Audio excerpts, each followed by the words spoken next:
This book is put online as part of the Build a Book initiative at the celebration of women writers through the combined work of Laura Levine, Margaret Sylvia, and Mary Mark Ocker Bloom. Narrative of Sojourner Truth written by Olive Gilbert, based on information provided by Sojourner Truth. 1850. Her birth and parentage.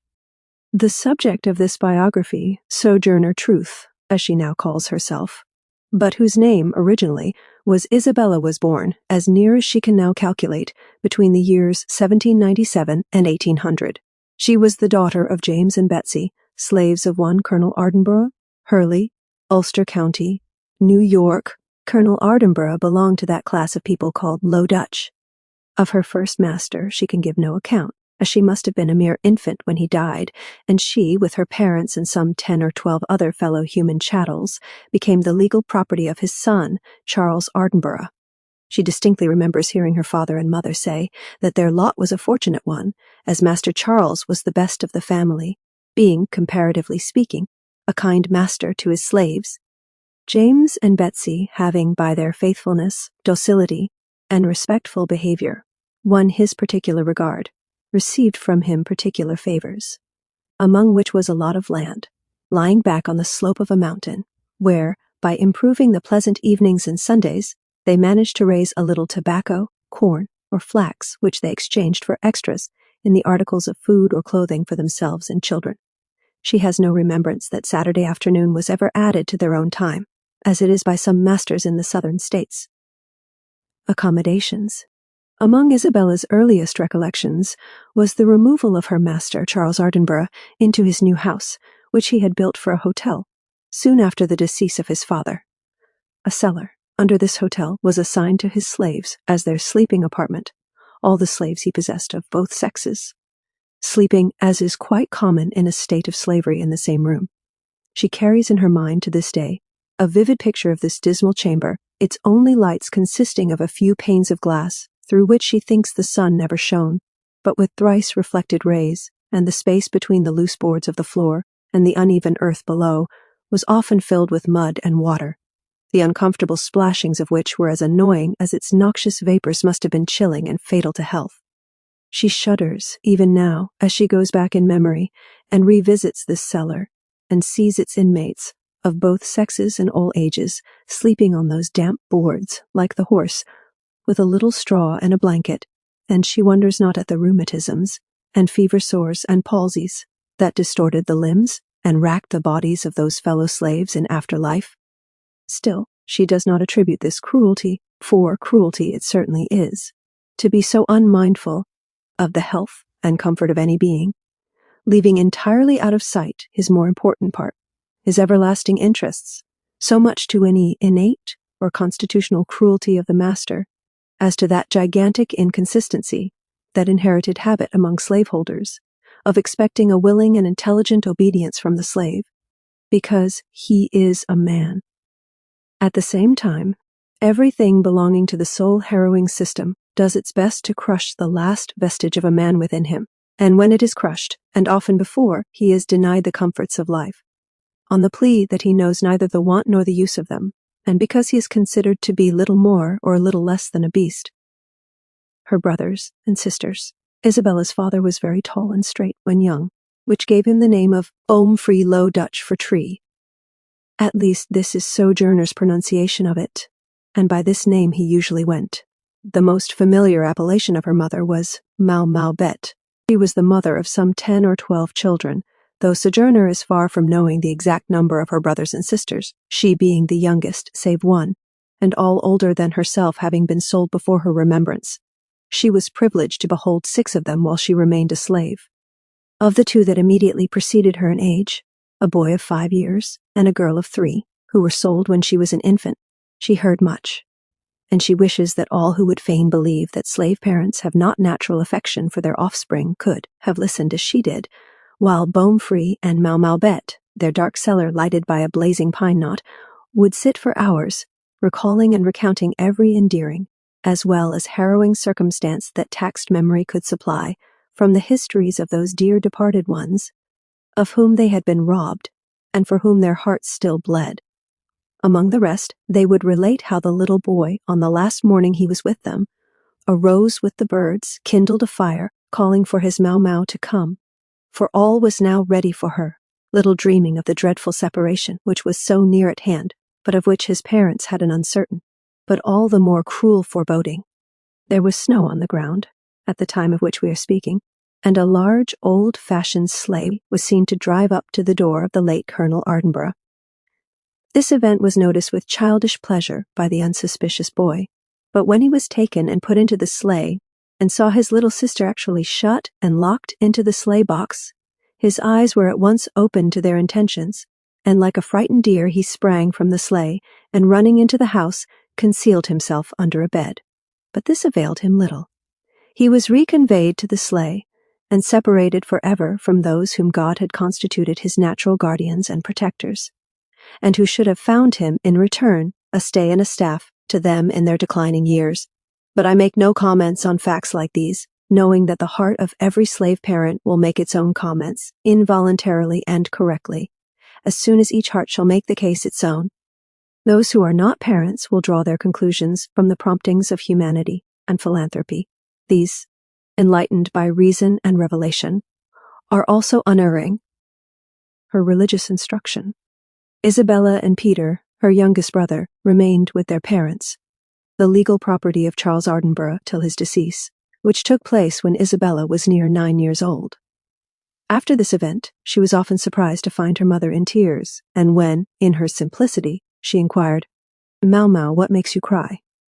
she would answer, "Oh, my child, I am thinking of your brothers and sisters that have been sold away from me," and she would proceed to detail many circumstances respecting them. But Isabella long since concluded that it was the impending fate of her only remaining children, which her mother but too well understood even then, that called up those memories from the past and made them crucify her heart afresh. In the evening, when her mother's work was done, she would sit down under the sparkling vault of heaven, and calling her children to her, would talk to them of the only being that could effectually aid or protect them. Her teachings were delivered in Low Dutch, her only language, and translated into English, ran nearly as follows: "My children, there is a God who hears and sees you." "A God, Mau? Where does he live?" asked the children. "He lives in the sky," she replied. "And when you are beaten, or cruelly treated, or fall into any trouble, you must ask help of him, and he will always hear and help you." She taught them to kneel and say the Lord's Prayer. She entreated them to refrain from lying and stealing, and to strive to obey their masters. At times, a groan would escape her, and she would break out in the language of the psalmist, "O Lord, how long? O Lord, how long?" And in reply to Isabella's question, "What ails you, Mau?" her only answer was, "Oh, a good deal ails me, enough ails me." And again she would point them to the stars and say in her peculiar language, "Those are the same stars, and that is the same moon, that look down upon your brothers and sisters, and which they see as they look up to them, though they are ever so far away from us, and each other." Thus, in her humble way, did she endeavor to show them their Heavenly Father as the only being who could protect them in their perilous condition. At the same time, she would strengthen and brighten the chain of family affection, which she trusted extended itself sufficiently to connect the widely scattered members of her precious flock. These instructions of the mother were treasured up and held sacred by Isabella, as our future narrative will show. The auction. At length, the never-to-be-forgotten day of the terrible auction arrived, when the slaves, horses, and other cattle of Charles Ardinburgh, deceased, were to be put under the hammer and again change masters. Not only Isabella and Peter, but their mother, were now destined to the auction block and would have been struck off with the rest to the highest bidder but for the following circumstance. A question arose among the heirs. Who shall be burdened with Beaumfrey when we have sent away his faithful Mau Bet? He was becoming weak and infirm. His limbs were painfully rheumatic and distorted more from exposure and hardship than from old age. Though he was several years older than Mau Bet, he was no longer considered of value, but must soon be a burden and care to someone. After some contention on the point at issue, none being willing to be burdened with him, it was finally agreed, as most expedient for the heirs, that the price of Mau Bet should be sacrificed, and she receive her freedom, on condition that she take care of and support her faithful James, faithful, not only to her as a husband, but proverbially faithful as a slave to those who would not willingly sacrifice $1 for his comfort, now that he had commenced his descent into the dark vale of decrepitude and suffering.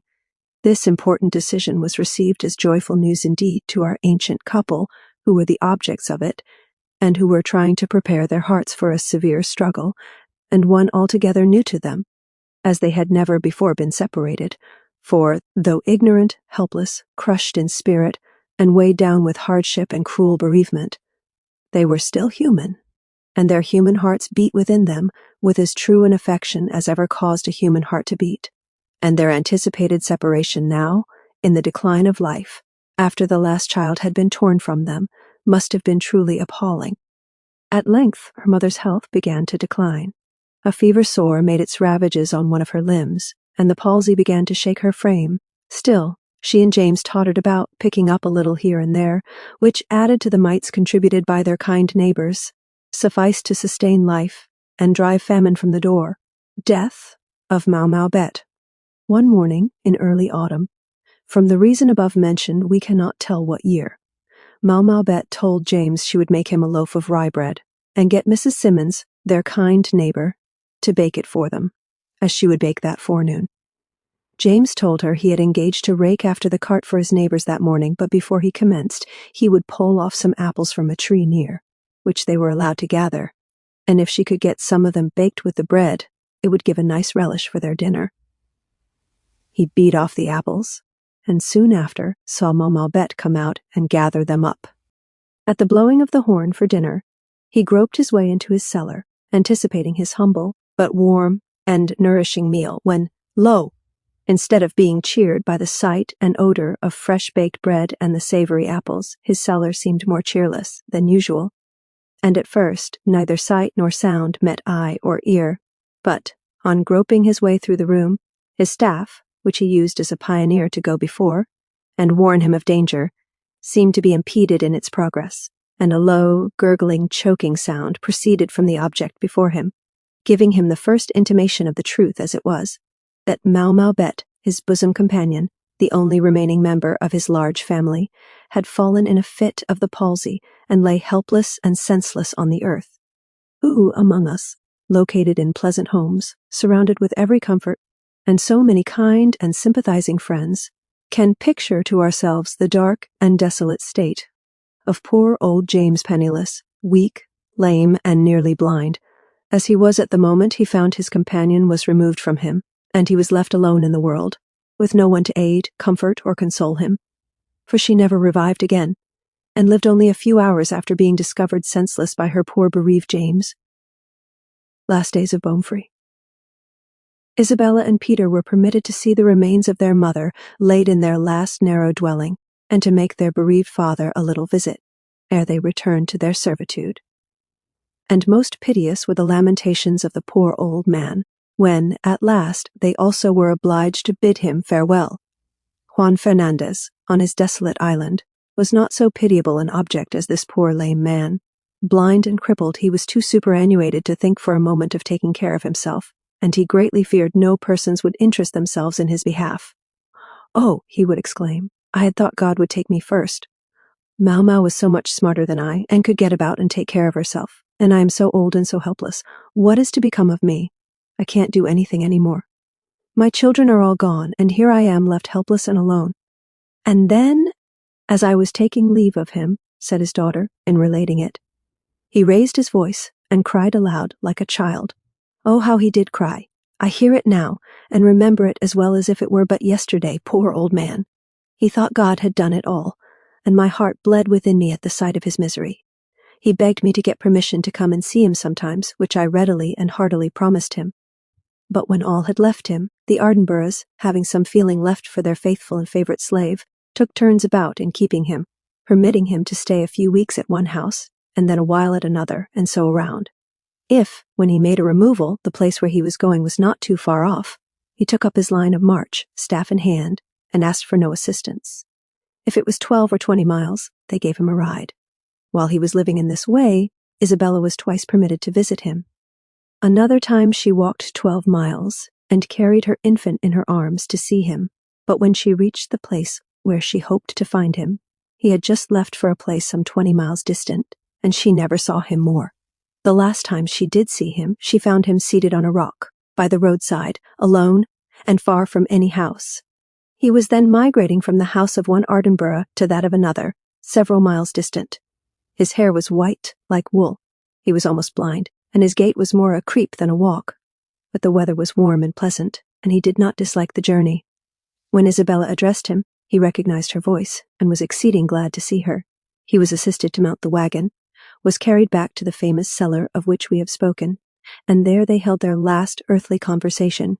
He again, as usual, bewailed his loneliness, spoke in tones of anguish of his many children, saying, "They are all taken away from me. I have now not one to give me a cup of cold water. Why should I live and not die?" Isabella, whose heart yearned over her father, and who would have made any sacrifice to have been able to be with and take care of him, tried to comfort by telling him that she had heard the white folks say that all the slaves in the state would be freed in 10 years, and that then she would come and take care of him. "I would take just as good care of you as Mau would, if she was here," continued Isabel. "Oh, my child," replied he, "I cannot live that long." "Oh, do, Daddy, do live, and I will take such good care of you," was her rejoinder. She now says, "Why, I thought then in my ignorance that he could live, if he would. I just as much thought so as I ever thought anything in my life, and I insisted on his living, but he shook his head and insisted he could not." But before Baumfried's good constitution would yield either to age, exposure, or a strong desire to die, the Ardinburghs again tired of him, and offered freedom to 2 old slaves, Caesar, brother of Mau Bet, and his wife, Betsy, on condition that they should take care of James. I was about to say their brother-in-law, but as slaves are neither husbands nor wives-in-law, the idea of their being brothers-in-law is truly ludicrous. And although they were too old and infirm to take care of themselves, Caesar having been afflicted for a long time with fever sores, and his wife with the jaundice, they eagerly accepted the boon of freedom, which had been the lifelong desire of their souls, though at a time when emancipation was to them little more than destitution, and was a freedom more to be desired by the master than the slave. Sojourner declares of the slaves in their ignorance that their thoughts are no longer than her finger. Death of Baumfried. A rude cabin in a lone wood, far from any neighbors, was granted to our freed friends as the only assistance they were now to expect. Baumfried, from this time, found his poor needs hardly supplied, as his new providers were scarce able to administer to their own wants. However, the time drew near when things were to be decidedly worse rather than better, for they had not been together long before Betty died, and shortly after, Caesar followed her to that bourne from whence no traveller returns, leaving poor James again desolate, and more helpless than ever before, as this time there was no kind family in the house, and the Ardinburghs no longer invited him to their homes. Yet, lone, blind, and helpless as he was, James for a time lived on. One day, an aged colored woman, named Sojourner, called at his shanty, and James besought her, in the most moving manner, even with tears, to tarry a while and wash and mend him up, so that he might once more be decent and comfortable, for he was suffering dreadfully with the filth and vermin that had collected upon him. Sojourner was herself an emancipated slave, old and weak, with no one to care for her, and she lacked the courage to undertake a job of such seeming magnitude, fearing she might herself get sick and perish there without assistance, and with great reluctance, and a heart swelling with pity, as she afterwards declared, she felt obliged to leave him in his wretchedness and filth. And shortly after her visit, this faithful slave, this deserted wreck of humanity, was found on his miserable pallet, frozen and stiff in death. The kind angel had come at last, and relieved him of the many miseries that his fellow man had heaped upon him. Yes, he had died, chilled and starved, with none to speak a kindly word, or do a kindly deed for him, in that last dread of hour of need. The news of his death reached the ears of John Ardinburgh, a grandson of the old colonel, and he declared that Baumfried, who had ever been a kind and faithful slave, should now have a good funeral. Now, gentle reader, what think you constituted a good funeral? Answer some black paint for the coffin, and a jug of ardent spirits. What a compensation for a life of toil, of patient submission to repeated robberies of the most aggravated kind, and also far more than murderous neglect. Mankind often vainly attempts to atone for unkindness or cruelty to the living by honoring the same after death, but John Ardinburgh undoubtedly meant his pot of paint and jug of whiskey should act as an opiate on his slaves rather than on his own seared conscience. Commencement of Isabella's trials in life. Having seen the sad end of her parents, so far as it relates to this earthly life, we will return with Isabella to that memorable auction which threatened to separate her father and mother. A slave auction is a terrible affair to its victims, and its incidents and consequences are graven on their hearts as with a pen of burning steel. At this memorable time, Isabella was struck off for the sum of $100 to one John Neely of Ulster County, New York, and she has an impression that in this sale she was connected with a lot of sheep. She was now 9 years of age, and her trials in life may be dated from this period. She says, with emphasis, "Now the war begun." She could only talk Dutch, and the Neelys could only talk English. Mr. Neely could understand Dutch, but Isabel and her mistress could neither of them understand the language of the other, and this of itself was a formidable obstacle in the way of a good understanding between them, and for some time was a fruitful source of dissatisfaction to the mistress, and of punishment and suffering to Isabella. She says, "If they sent me for a frying pan, not knowing what they meant, perhaps I carried them pot-hooks and trammels. Then, oh, how angry mistress would be with me." Then she suffered terribly, terribly with the cold. During the winter, her feet were badly frozen for want of proper covering. They gave her a plenty to eat and also a plenty of whippings. One Sunday morning, in particular, she was told to go to the barn. On going there, she found her master with a bundle of rods, prepared in the embers and bound together with cords. When he had tied her hands together before her, he gave her the most cruel whipping she was ever tortured with. He whipped her till the flesh was deeply lacerated, and the blood streamed from her wounds, and the scars remain to the present day to testify to the fact. "And now," she says, "when I hear him tell of whipping women on the bare flesh, it makes my flesh crawl, and my very hair rise on my head.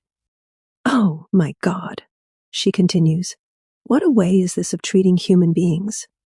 In those hours of her extremity, she did not forget the instructions of her mother to go to God in all her trials and every affliction, and she not only remembered but obeyed, going to him and telling him all, and asking him if he thought it was right, and begging him to protect and shield her from her persecutors. She always asked with an unwavering faith that she should receive just what she pleaded for, and now, she says, "Though it seems curious, I do not remember ever asking for anything but what I got it. And I always received it as an answer to my prayers. When I got beaten, I never knew it long enough to go beforehand to pray, and I always thought that if I only had had time to pray to God for help, I should have escaped the beating." She had no idea God had any knowledge of her thoughts, save what she told him, or heard her prayers, unless they were spoken audibly, and consequently she could not pray unless she had time and opportunity to go by herself, where she could talk to God without being overheard. Trials continued.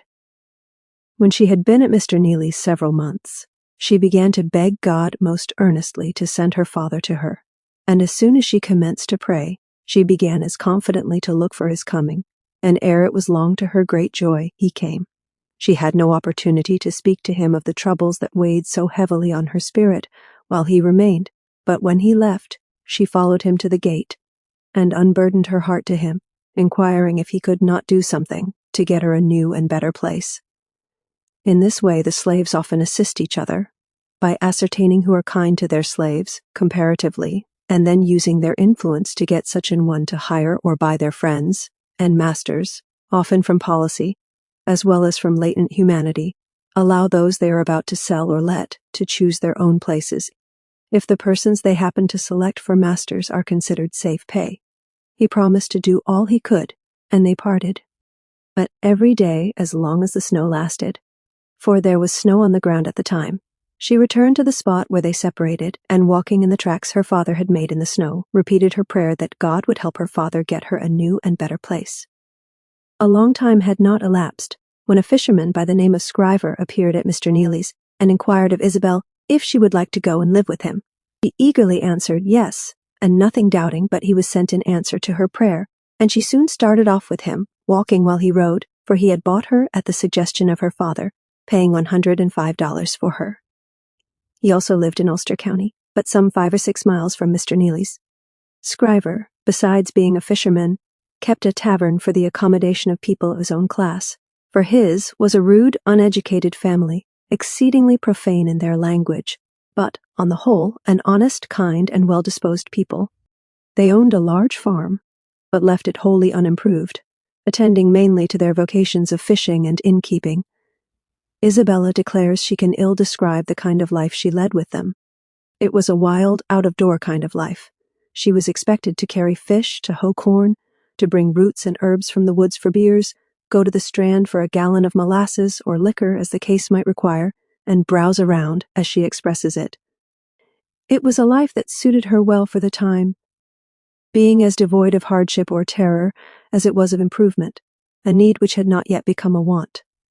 Instead of improving at this place, morally, she retrograded, as their example taught her to curse, and it was here that she took her first oath.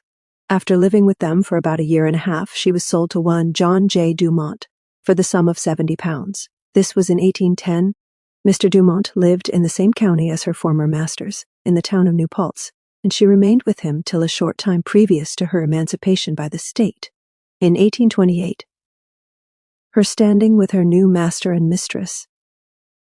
Had Mrs. Dumont possessed that vein of kindness and consideration for the slaves, so perceptible in her husband's character, Isabella would have been as comfortable here as one had best be, if one must be a slave. Mr. Dumont had been nursed in the very lap of slavery, and being naturally a man of kind feelings, treated his slaves with all the consideration he did his other animals, and more perhaps. But Mrs. Dumont, who had been born and educated in a non-slave-holding family, and, like many others, used only to work people, who, under the most stimulating of human motives, were willing to put forth their every energy, could not have patience with the creeping gait, the dull understanding, or see any cause for the listless manners and careless, slovenly habits of the poor, downtrodden outcast, entirely forgetting that every high and efficient motive had been removed far from him, and that, had not his very intellect been crushed out of him, the slave would find little ground for aught but hopeless despondency. From this source arose a long series of trials in the life of our heroine, which we must pass over in silence, some from motives of delicacy, and others because the relation of them might inflict undeserved pain on some now living, whom Isabel remembers only with esteem and love. Therefore, the reader will not be surprised if our narrative appears somewhat tame at this point, and may rest assured that it is not for want of facts, as the most thrilling incidents of this portion of her life are from various motives suppressed. One comparatively trifling incident she wishes related, as it made a deep impression on her mind at the time, showing, as she thinks, how God shields the innocent, and causes them to triumph over their enemies, and also how she stood between master and mistress. In her family, Mrs. Dumont employed 2 white girls, one of whom, named Kate, evinced a disposition to lord it over Isabel, and, in her emphatic language, to grind her down. Her master often shielded her from the attacks and accusations of others, praising her for her readiness and ability to work, and these praises seemed to foster a spirit of hostility to her, in the minds of Mrs. Dumont and her white servant, the latter of whom took every opportunity to cry up her faults, lessen her in the esteem of her master, and increase against her the displeasure of her mistress, which was already more than sufficient for Isabel's comfort. Her master insisted that she could do as much work as 6 common people, and do it well, too, whilst her mistress insisted that the first was true only. A good deal of feeling arose from this difference of opinion, which was getting to rather an uncomfortable height, when, all at once, the potatoes that Isabel cooked for breakfast assumed a dingy, dirty look. Her mistress blamed her severely, asking her master to observe a fine specimen of Belle's work, adding, "It is the way all her work is done." Her master scolded also this time, and commanded her to be more careful in future. Kate joined with zest in the censures, and was very hard upon her. Isabella thought that she had done all she well could to have them nice, and became quite distressed at their appearances, and wondered what she should do to avoid them.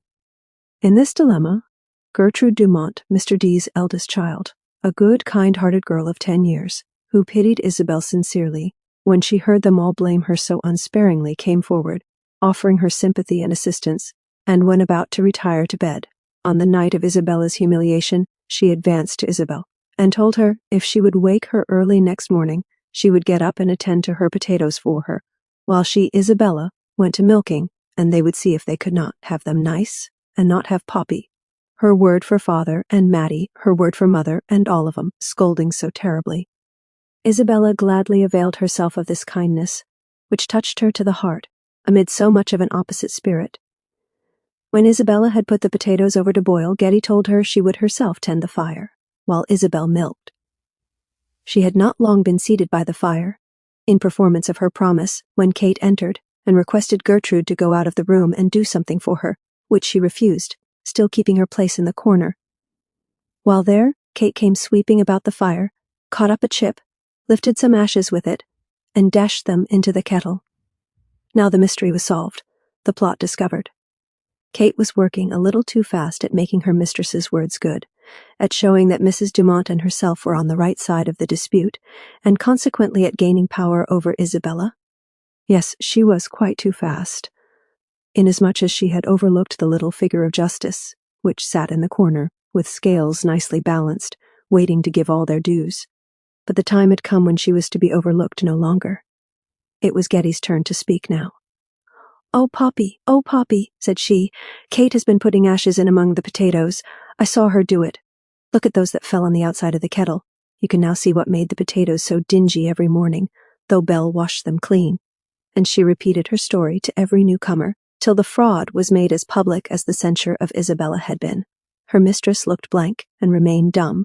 Her master muttered something which sounded very like an oath, and poor Kate was so chop-fallen, she looked like a convicted criminal, who would gladly have hid herself, now that the baseness was out, to conceal her mortified pride and deep chagrin. It was a fine triumph for Isabella and her master, and she became more ambitious than ever to please him, and he stimulated her ambition by his commendation, and by boasting of her to his friends, telling them that wench, pointing to Isabel, is better to me than a man, for she will do a good family's washing in the night, and be ready in the morning to go into the field, where she will do as much at raking and binding as my best hands. Her ambition and desire to please were so great that she often worked several nights in succession, sleeping only short snatches as she sat in her chair, and some nights she would not allow herself to take any sleep, save what she could get resting herself against the wall, fearing that if she sat down, she would sleep too long. These extra exertions to please, and the praises consequent upon them, brought upon her head the envy of her fellow slaves, and they taunted her with being the white folks' N-word.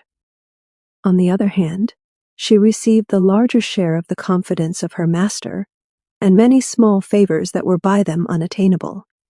I asked her if her master Dumont ever whipped her. She answered, "Oh yes, he sometimes whipped me soundly, though never cruelly, and the most severe whipping he ever gave me was because I was cruel to a cat." At this time she looked upon her master as a god, and believed that he knew of and could see her at all times, even as God himself, and she used sometimes to confess her delinquencies, from the conviction that he already knew them, and that she should fare better if she confessed voluntarily, and if anyone talked to her of the injustice of her being a slave, she answered them with contempt, and immediately told her master. She then firmly believed that slavery was right and honorable, yet she now sees very clearly the false position they were all in, both masters and slaves, and she looks back with utter astonishment at the absurdity of the claim so arrogantly set up by the masters over beings designed by God to be as free as kings, and at the perfect stupidity of the slave in admitting for one moment the validity of these claims. In obedience to her mother's instructions, she had educated herself to such a sense of honesty that when she had become a mother, she would sometimes whip her child when it cried to her for bread, rather than give it a piece secretly, lest it should learn to take what was not its own. And the writer of this knows, from personal observation, that the slaveholders of the South feel it to be a religious duty to teach their slaves to be honest, and never to take what is not their own. O consistency, art thou not a jewel? Yet Isabella glories in the fact that she was faithful and true to her master. She says, "It made me true to my God," meaning that it helped to form in her a character that loved truth and hated a lie, and had saved her from the bitter pains and fears that are sure to follow in the wake of insincerity and hypocrisy. As she advanced in years, an attachment sprung up between herself and a slave named Robert. But his master, an Englishman by the name of Catlin, anxious that no one's property but his own should be enhanced by the increase of his slaves, forbade Robert's visits to Isabella, and commanded him to take a wife among his fellow servants. Notwithstanding this interdiction, Robert, following the bent of his inclinations, continued his visits to Isabel, though very stealthily, and, as he believed, without exciting the suspicion of his master. But one Saturday afternoon, hearing that Belle was ill, he took the liberty to go and see her. The first intimation she had of his visit was the appearance of her master, inquiring if she had seen Bob. Her answering in the negative, he said to her, "If you see him, tell him to take care of himself, for the Catlins are after him." Almost at that instant, Bob made his appearance, and the first people he met were his old and his young masters. They were terribly enraged at finding him there, and the eldest began cursing and calling upon his son to knock down the black rascal. At the same time, they both fell upon him like tigers, beating him with the heavy ends of their canes, bruising and mangling his head and face in the most awful manner, and causing the blood, which streamed from his wounds, to cover him like a slaughtered beast, constituting him a most shocking spectacle. Mr. Dumont interposed at this point, telling the ruffians they could no longer thus spill human blood on his premises. He would have no N-words killed there. Catlins then took a rope they had taken with them for the purpose, and tied Bob's hands behind him in such a manner that Mr. Dumont insisted on loosening the cord, declaring that no brute should be tied in that manner, where he was. And as they led him away, like the greatest of criminals, the more humane Dumont followed them to their homes, as Robert's protector. And when he returned, he kindly went to Belle, as he called her, telling her he did not think they would strike him any more, as their wrath had greatly cooled before he left them. Isabella had witnessed this scene from her window, and was greatly shocked at the murderous treatment of poor Robert, whom she truly loved, and whose only crime in the eye of his persecutors was his affection for her. This beating, and we know not what after treatment, completely subdued the spirit of its victim, for Robert ventured no more to visit Isabella, but like an obedient and faithful chattel, took himself a wife from the house of his master. Robert did not live many years after his last visit to Isabel, but took his departure to that country, where they neither marry nor are given in marriage, and where the oppressor cannot molest. Isabella's marriage. Subsequently, Isabella was married to a fellow slave named Thomas, who had previously had 2 wives, one of whom, if not both, had been torn from him and sold far away. And it is more than probable that he was not only allowed but encouraged to take another at each successive sale. I say it is probable because the writer of this knows from personal observation that such is the custom among slaveholders at the present day, and that in a 20 months' residence among them, we never knew anyone to open the lip against the practice, and when we severely censured it, the slaveholder had nothing to say, and the slave pleaded that, under existing circumstances, he could do no better. Such an abominable state of things is silently tolerated, to say the least, by slaveholders deny it who may. And what is that religion that sanctions, even by its silence, all that is embraced in the peculiar institution, if there can be anything more diametrically opposed to the religion of Jesus than the working of this soul-killing system, which is as truly sanctioned by the religion of America as are her ministers and churches? We wish to be shown where it can be found. We have said Isabella was married to Thomas. She was, after the fashion of slavery, one of the slaves performing the ceremony for them, as no true minister of Christ can perform, as in the presence of God, what he knows to be a mere farce, a mock marriage, unrecognized by any civil law, and liable to be annulled any moment when the interest or caprice of the master should dictate. With what feelings must slaveholders expect us to listen to their horror of amalgamation in prospect, while they are well aware that we know how calmly and quietly they contemplate the present state of licentiousness their own wicked laws have created, not only as it regards the slave, but as it regards the more privileged portion of the population of the South? Slaveholders appear to me to take the same notice of the vices of the slave, as one does of the vicious disposition of his horse. They are often an inconvenience. Further than that, they care not to trouble themselves about the matter. Isabella as a mother. In process of time, Isabella found herself the mother of 5 children, and she rejoiced in being permitted to be the instrument of increasing the property of her oppressors. Think, dear reader, without a blush, if you can, for one moment, of a mother thus willingly and with pride, laying her own children, flesh of her flesh, on the altar of slavery, a sacrifice to the bloody Moloch. But we must remember that beings capable of such sacrifices are not mothers, they are only things, chattels, property. But since that time, the subject of this narrative has made some advances from a state of chattelism towards that of a woman and a mother, and she now looks back upon her thoughts and feelings there, in her state of ignorance and degradation, as one does on the dark imagery of a fitful dream. One moment it seems but a frightful illusion, again it appears a terrible reality.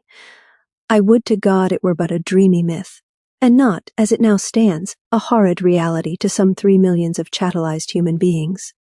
I have already alluded to her care not to teach her children to steal, by her example, and she says with groanings that cannot be written, "The Lord only knows how many times I let my children go hungry, rather than take secretly the bread I like not to ask for." Parents who annul their preceptive teachings by their daily practices would do well to profit by her example.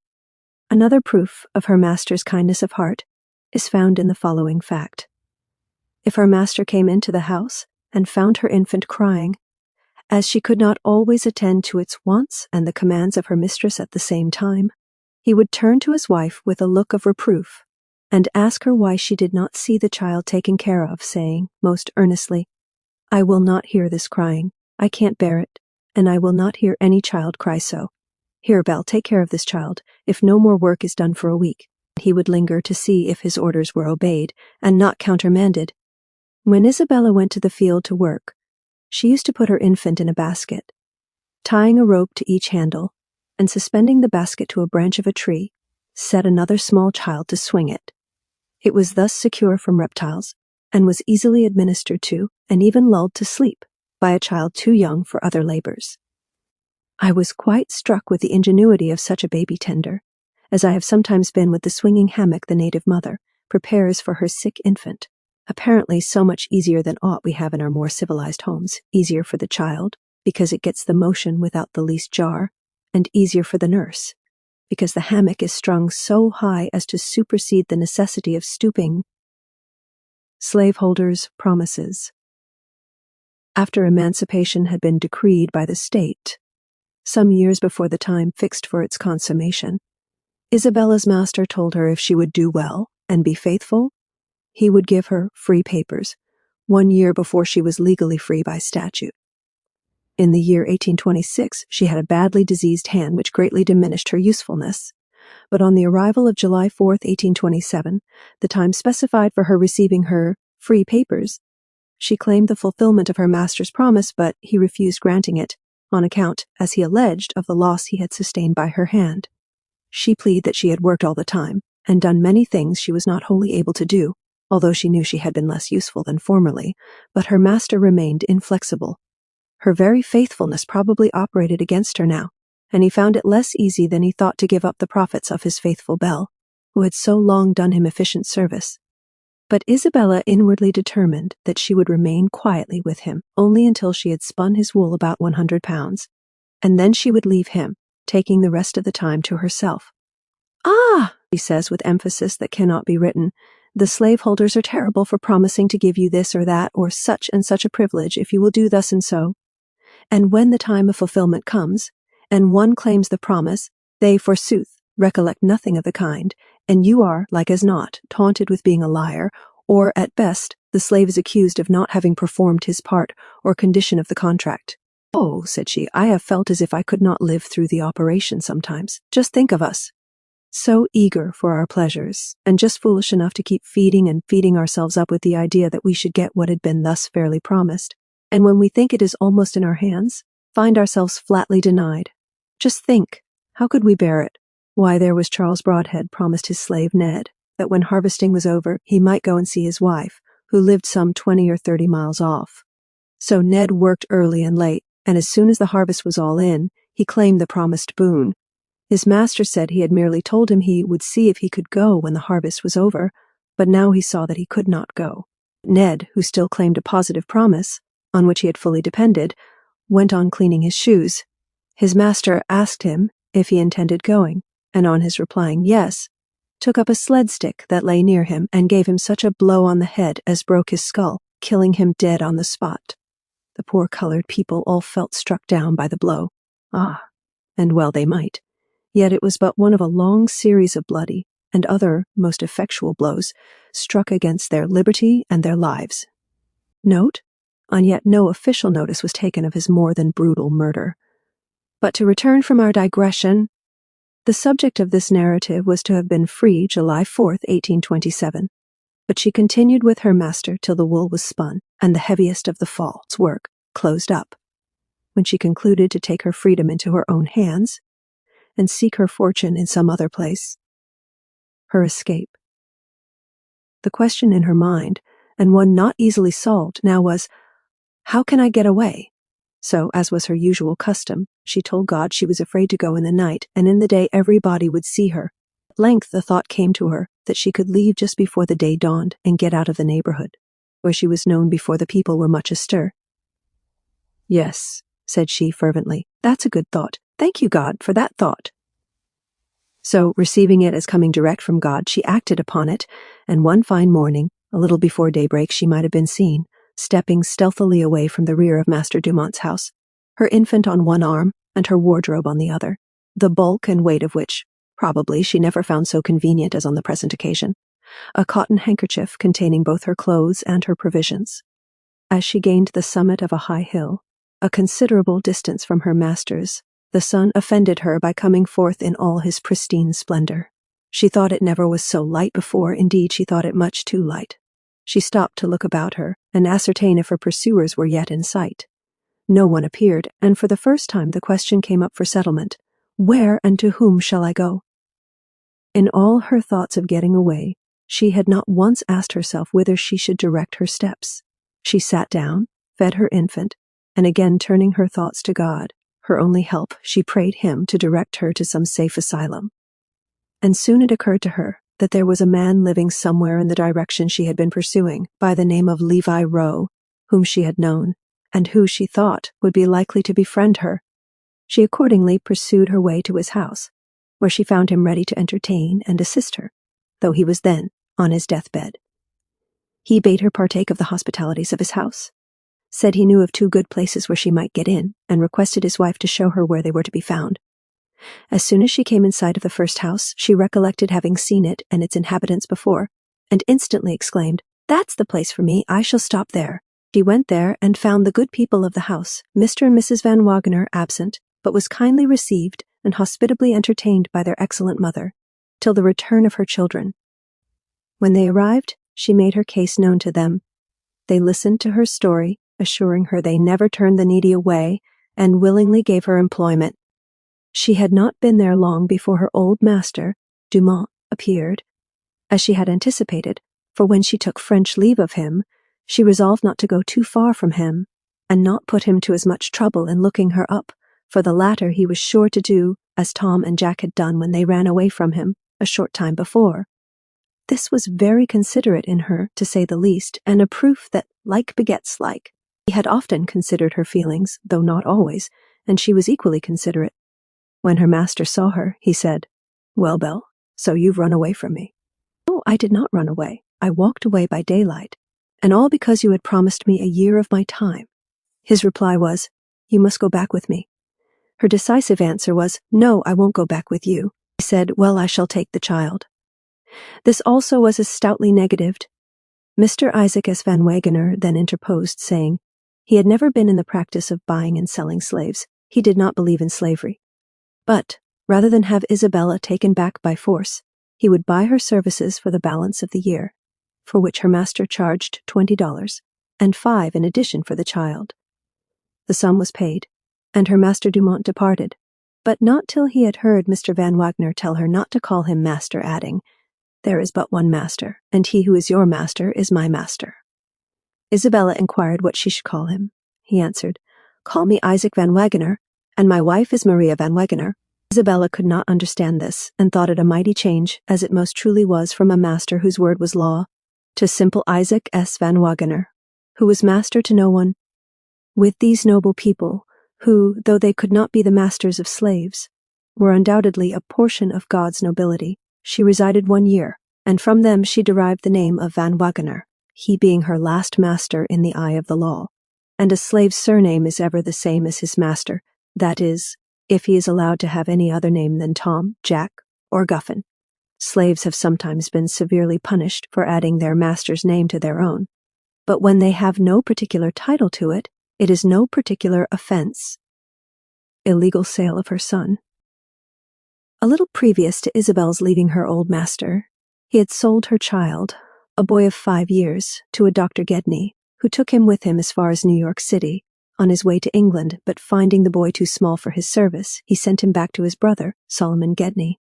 This man disposed of him to his sister's husband, a wealthy planter by the name of Fowler, who took him to his own home in Alabama. This illegal and fraudulent transaction had been perpetrated some months before Isabella knew of it, as she was now living at Mr. Van Wagener's. The law expressly prohibited the sale of any slave out of the state, and all minors were to be free at 21 years of age, and Mr. Dumont had sold Peter with the express understanding that he was soon to return to the state of New York and be emancipated at the specified time. When Isabel heard that her son had been sold south, she immediately started on foot and alone to find the man who had thus dared, in the face of all law, human and divine, to sell her child out of the state and, if possible, to bring him to account for the deed. Arriving at New Paltz, she went directly to her former mistress, Dumont, complaining bitterly of the removal of her son. Her mistress heard her through and then replied, "Ah, a fine fuss to make about a little N-word. Why, haven't you as many of 'em left as you can see to and take care of? A pity 'tis, the N-words are not all in Guinea, making such a halloo-baloo about the neighborhood, and all for a paltry N-word." Isabella heard her through, and after a moment's hesitation answered in tones of deep determination, "I'll have my child again." "Have your child again," repeated her mistress, her tones big with contempt, and scorning the absurd idea of her getting him. "How can you get him? And what have you to support him with, if you could? Have you any money?" "No," answered Belle. "I have no money, but God has enough, or what's better. And I'll have my child again." These words were pronounced in the most slow, solemn, and determined measure and manner. And in speaking of it, she says, "Oh my God, I knowed I'd have him again. I was sure God would help me to get him.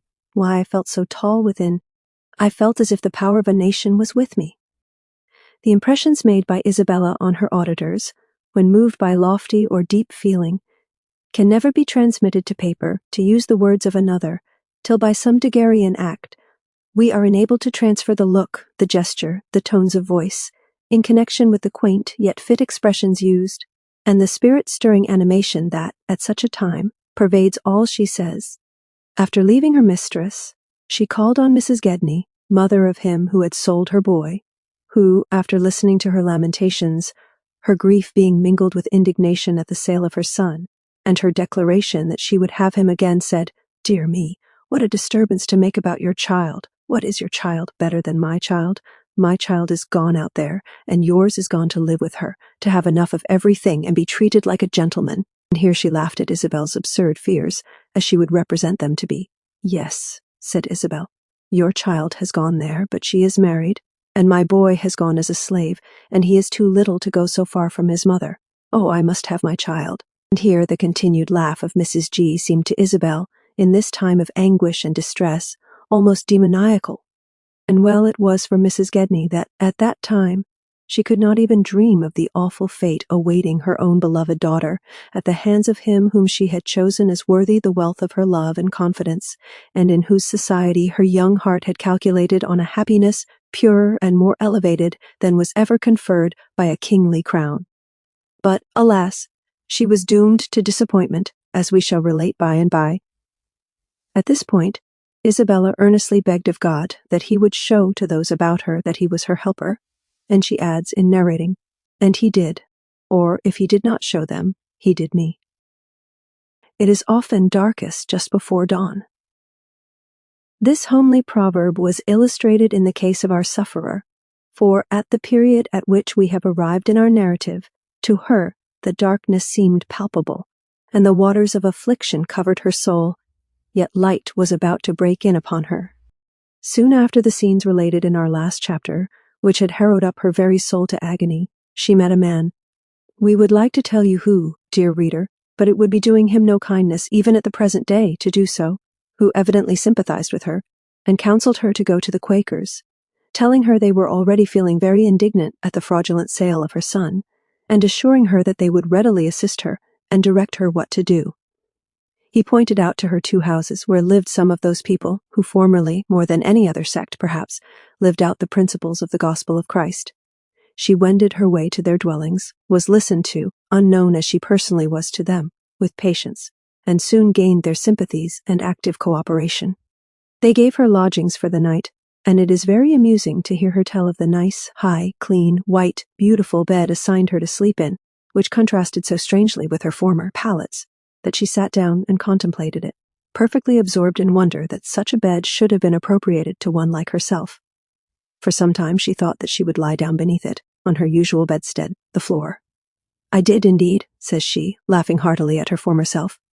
However, she finally concluded to make use of the bed, for fear that not to do so might injure the feelings of her good hostess. In the morning, the Quaker saw that she was taken and set down near Kingston, with directions to go to the courthouse, and enter complaint to the grand jury. By a little inquiry, she found which was the building she sought, went into the door, and taking the first man she saw of imposing appearance for the grand jury, she commenced her complaint.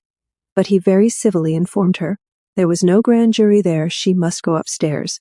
When she had with some difficulty ascended the flight through the crowd that filled them, she again turned to the grandest-looking man she could select, telling him she had come to enter a complaint to the grand jury. For his own amusement, he inquired what her complaint was, but when he saw it was a serious matter, he said to her, "This is no place to enter a complaint, go in there," pointing in a particular direction. She then went in, where she found the grand jurors indeed sitting, and again commenced to relate her injuries. After holding some conversation among themselves, one of them rose, and bidding her follow him, led the way to a side office, where he heard her story, and asked her if she could swear that the child she spoke of was her son. "Yes," she answered, "I swear it's my son." "Stop, stop," said the lawyer. "You must swear by this book," giving her a book which she thinks must have been the Bible. She took it, and putting it to her lips, began again to swear it was her child. The clerks, unable to preserve their gravity any longer, burst into an uproarious laugh, and one of them inquired of Lawyer Chip of what use it could be to make her swear. "It will answer the law," replied the officer. He then made her comprehend just what he wished her to do, and she took a lawful oath, as far as the outward ceremony could make it one. All can judge how far she understood its spirit and meaning. He now gave her a writ, directing her to take it to the constable at New Paltz, and have him serve it on Solomon Gedney. She obeyed, walking, or rather trotting, in her haste, some 8 or 9 miles. But while the constable, through mistake, served the writ on a brother of the real culprit, Solomon Gedney slipped into a boat, and was nearly across the North River, on whose banks they were standing, before the dull Dutch constable was aware of his mistake. Solomon Gedney, meanwhile, consulted a lawyer, who advised him to go to Alabama, bring back the boy, otherwise it might cost him 14 years' imprisonment, and $1,000 in cash. By this time it is hoped he began to feel that selling slaves unlawfully was not so good a business as he had wished to find it. He secreted himself till due preparations could be made, and soon set sail for Alabama. Steamboats and railroads had not then annihilated distance to the extent they now have, and although he left in the fall of the year, spring came ere he returned, bringing the boy with him, but holding on to him as his property. It had ever been Isabella's prayer, not only that her son might be returned, but that he should be delivered from bondage, and into her own hands, lest he should be punished out of mere spite to her, who was so greatly annoying and irritating to her oppressors, and if her suit was gained, her very triumph would add vastly to their irritation. She again sought advice of Esquire Chip, whose counsel was that the aforesaid constable serve the before-mentioned writ upon the right person. This being done, soon brought Solomon Gedney up to Kingston, where he gave bonds for his appearance at court, in the sum of $600. Esquire Chip next informed his client that her case must now lie over till the next session of the court, some months in the future. "The law must take its course," said he. "What, wait another court, wait months?" said the persevering mother. "Why, long before that time he can go clear off and take my child with him. No one knows where. I cannot wait. I must have him now whilst he is to be had." "Well," said the lawyer very coolly, "if he puts the boy out of the way, he must pay the $600, one half of which will be yours, supposing perhaps that $300 would pay for a heap of children in the eye of a slave who never in all her life called a dollar her own." But in this instance he was mistaken in his reckoning. She assured him that she had not been seeking money, neither would money satisfy her. It was her son, and her son alone she wanted, and her son she must have. Neither could she wait court, not she. The lawyer used his every argument to convince her that she ought to be very thankful for what they had done for her, that it was a great deal, and it was but reasonable that she should now wait patiently the time of the court. Yet she never felt for a moment like being influenced by these suggestions. She felt confident she was to receive a full and literal answer to her prayer, the burden of which had been, "O Lord, give my son into my hands, and that speedily. Let not the spoilers have him any longer." Notwithstanding, she very distinctly saw that those who had thus far helped her on so kindly were wearied of her, and she feared God was wearied also. She had a short time previous learned that Jesus was a Savior and an intercessor, and she thought that if Jesus could but be induced to plead for her in the present trial, God would listen to him, though he were wearied of her importunities. To him, of course, she applied. As she was walking about, scarcely knowing whither she went, asking within herself, "Who will show me any good and lend a helping hand in this matter?" she was accosted by a perfect stranger, and one whose name she has never learned, in the following terms: "Hallo there, how do you get along with your boy? Did they give him up to you?" She told him all, adding that now everybody was tired, and she had none to help her. He said, "Look here, I'll tell you what you'd better do. Do you see that stone house yonder?" pointing in a particular direction. "Well, Lawyer Demain lives there, and do you go to him and lay your case before him. I think he'll help you. Stick to him. Don't give him peace till he does. I feel sure if you press him, he'll do it for you." He needed no further urging, but trotted off at her peculiar gait in the direction of his house as fast as possible, and she was not encumbered with stockings, shoes, or any other heavy article of dress. When she had told him her story, in her impassioned manner, he looked at her a few moments as if to ascertain if he were contemplating a new variety of the genus homo, and then told her, if she would give him $5, he would get her son for her in 24 hours. "Why?" she replied. "I have no money, and never had a dollar in my life," said he. "If you will go to those Quakers in Poppletown who carried you to court, they will help you to $5 in cash, I have no doubt, and you shall have your son in 24 hours from the time you bring me that sum." She performed the journey to Poppletown, a distance of some 10 miles, very expeditiously, collected considerable more than the sum specified by the barrister. Then, shutting the money tightly in her hand, she trotted back and paid the lawyer a larger fee than he had demanded. When inquired of by people what she had done with the overplus, she answered, "Oh, I got it for Lawyer Demain, and I gave it to him." He assured her she was a fool to do so, that she should have kept all over $5 and purchased herself shoes with it. "Oh, I do not want money or clothes now. I only want my son, and if $5 will get him, more will surely get him." And if the lawyer had returned it to her, she avers she would not have accepted it. She was perfectly willing he should have every coin she could raise, if he would but restore her lost son to her. Moreover, the $5 he required were for the remuneration of him who should go after her son and his master, and not for his own services. The lawyer now renewed his promise that she should have her son in 24 hours. But Isabella, having no idea of this space of time, went several times in a day to ascertain if her son had come. Once, when the servant opened the door and saw her, she said, in a tone expressive of much surprise, "Why, this woman's come again." She then wondered if she went too often. When the lawyer appeared, he told her the 24 hours would not expire till the next morning. If she would call then, she would see her son.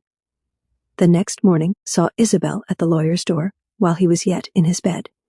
He now assured her it was morning till noon, and that before noon her son would be there, for he had sent the famous Mattie Stiles after him, who would not fail to have the boy and his master on hand in due season, either dead or alive. Of that he was sure. Telling her she need not come again, he would himself inform her of their arrival. After dinner, he appeared at Mr. Rutzer's, a place the lawyer had procured for her, while she awaited the arrival of her boy, assuring her her son had come, but that he stoutly denied having any mother or any relatives in that place, and said she must go over and identify him. He went to the office, but at sight of her, the boy cried aloud and regarded her as some terrible being who was about to take him away from a kind and loving friend. He knelt, even, and begged them with tears, not to take him away from his dear master, who had brought him from the dreadful South and been so kind to him. When he was questioned relative to the bad scar on his forehead, he said, "Fowler's horse hove him," and of the one on his cheek, that was done by running against the carriage. Answering these questions, he looked imploringly at his master, as much as to say, "If they are falsehoods, you bade me say them. May they be satisfactory to you, at least." The justice, noting his appearance, bade him forget his master and attend only to him. But the boy persisted in denying his mother and clinging to his master, saying his mother did not live in such a place as that. However, they allowed the mother to identify her son, and Esquire Demain pleaded that he claimed the boy for her on the ground that he had been sold out of the state, contrary to the laws in such cases made and provided spoke of the penalties annexed to said crime, and of the sum of money the delinquent was to pay in case anyone chose to prosecute him for the offense he had committed. Isabella, who was sitting in a corner, scarcely daring to breathe, thought within herself, "If I can but get the boy, the $200 may remain for whoever else chooses to prosecute. I have done enough to make myself enemies already." And she trembled at the thought of the formidable enemies she had probably arrayed against herself, helpless and despised as she was. When the pleading was at an end, Isabella understood the judge to declare, as the sentence of the court, that the boy be delivered into the hands of the mother, having no other master, no other controller, no other conductor but his mother. This sentence was obeyed. He was delivered into her hands, the boy meanwhile begging, most piteously, not to be taken from his dear master, saying she was not his mother, and that his mother did not live in such a place as that. And it was some time before Lawyer Demain, the clerks, and Isabella could collectively succeed in calming the child's fears, and in convincing him that Isabella was not some terrible monster, as he had for the last months, probably, been trained to believe, and who, in taking him away from his master, was taking him from all good and consigning him to all evil. When at last kind words and bonbons had quieted his fears, and he could listen to their explanations, he said to Isabella, "Well, you do look like my mother used to," and she was soon able to make him comprehend some of the obligations he was under, and the relation he stood in, both to herself and his master. She commenced as soon as practicable to examine the boy, and found, to her utter astonishment, that from the crown of his head to the sole of his foot, the callosities and indurations on his entire body were most frightful to behold. His back she described as being like her fingers, as she laid them side by side. "Heavens, what is all this?" said Isabel. He answered, "It is where Fowler whipped, kicked, and beat me." She exclaimed, "O Lord Jesus, look. See my poor child. O Lord, render unto them double for all this. Oh my God, Pete, how did you bear it?"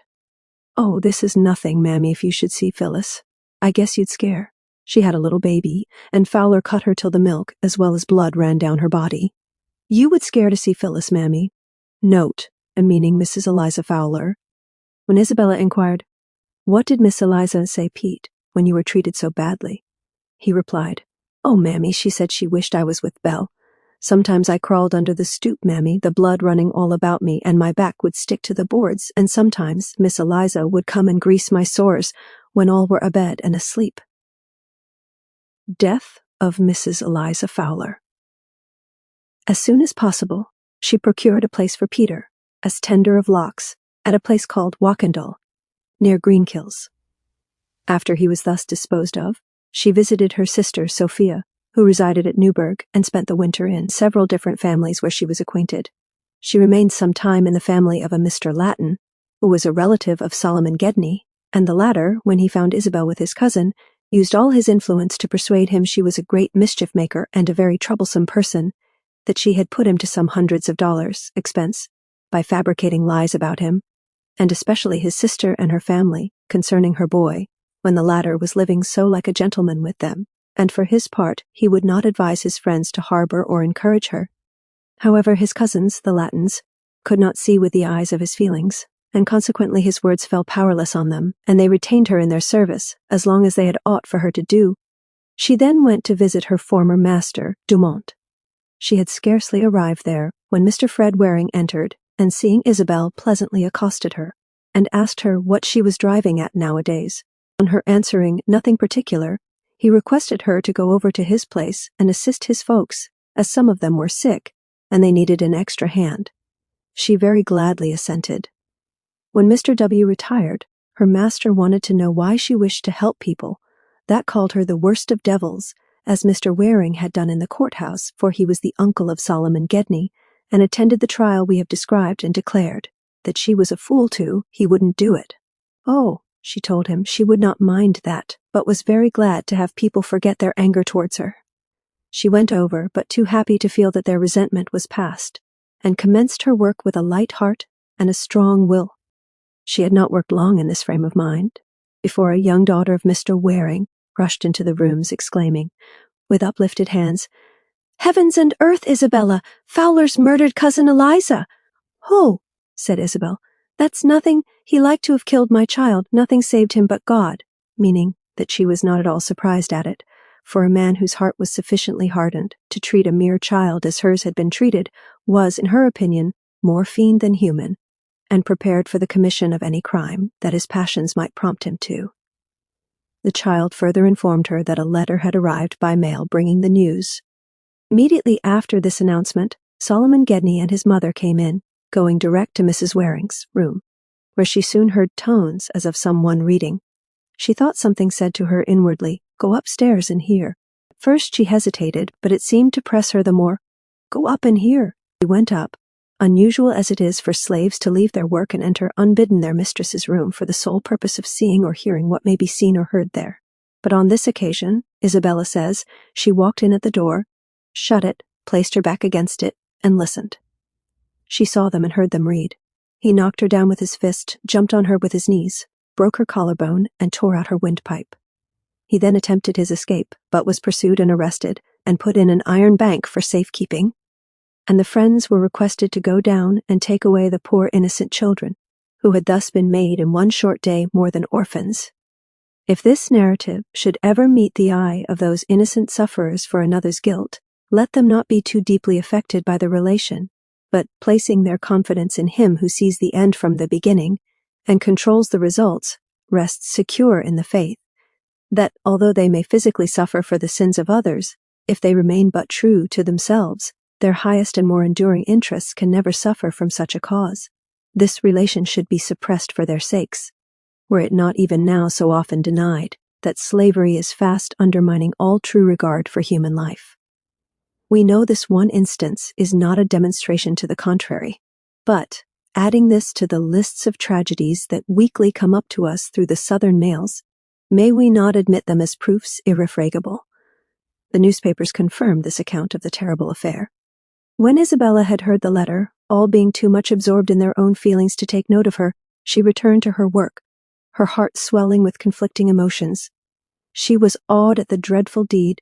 She mourned the fate of the loved Eliza, who had in such an undeserved and barbarous manner been put away from her labors and watchings as a tender mother, and, last though not least, in the development of her character and spirit, her heart bled for the afflicted relatives, even those of them who laughed at her calamity and mocked when her fear came. Her thoughts dwelt long and intently on the subject, and the wonderful chain of events that had conspired to bring her that day to that house, to listen to that piece of intelligence, to that house, where she never was before or afterwards in her life, and invited there by people who had so lately been hotly incensed against her. It all seemed very remarkable to her, and she viewed it as flowing from a special providence of God. She thought she saw clearly that their unnatural bereavement was a blow dealt in retributive justice, but she found it not in her heart to exult or rejoice over them.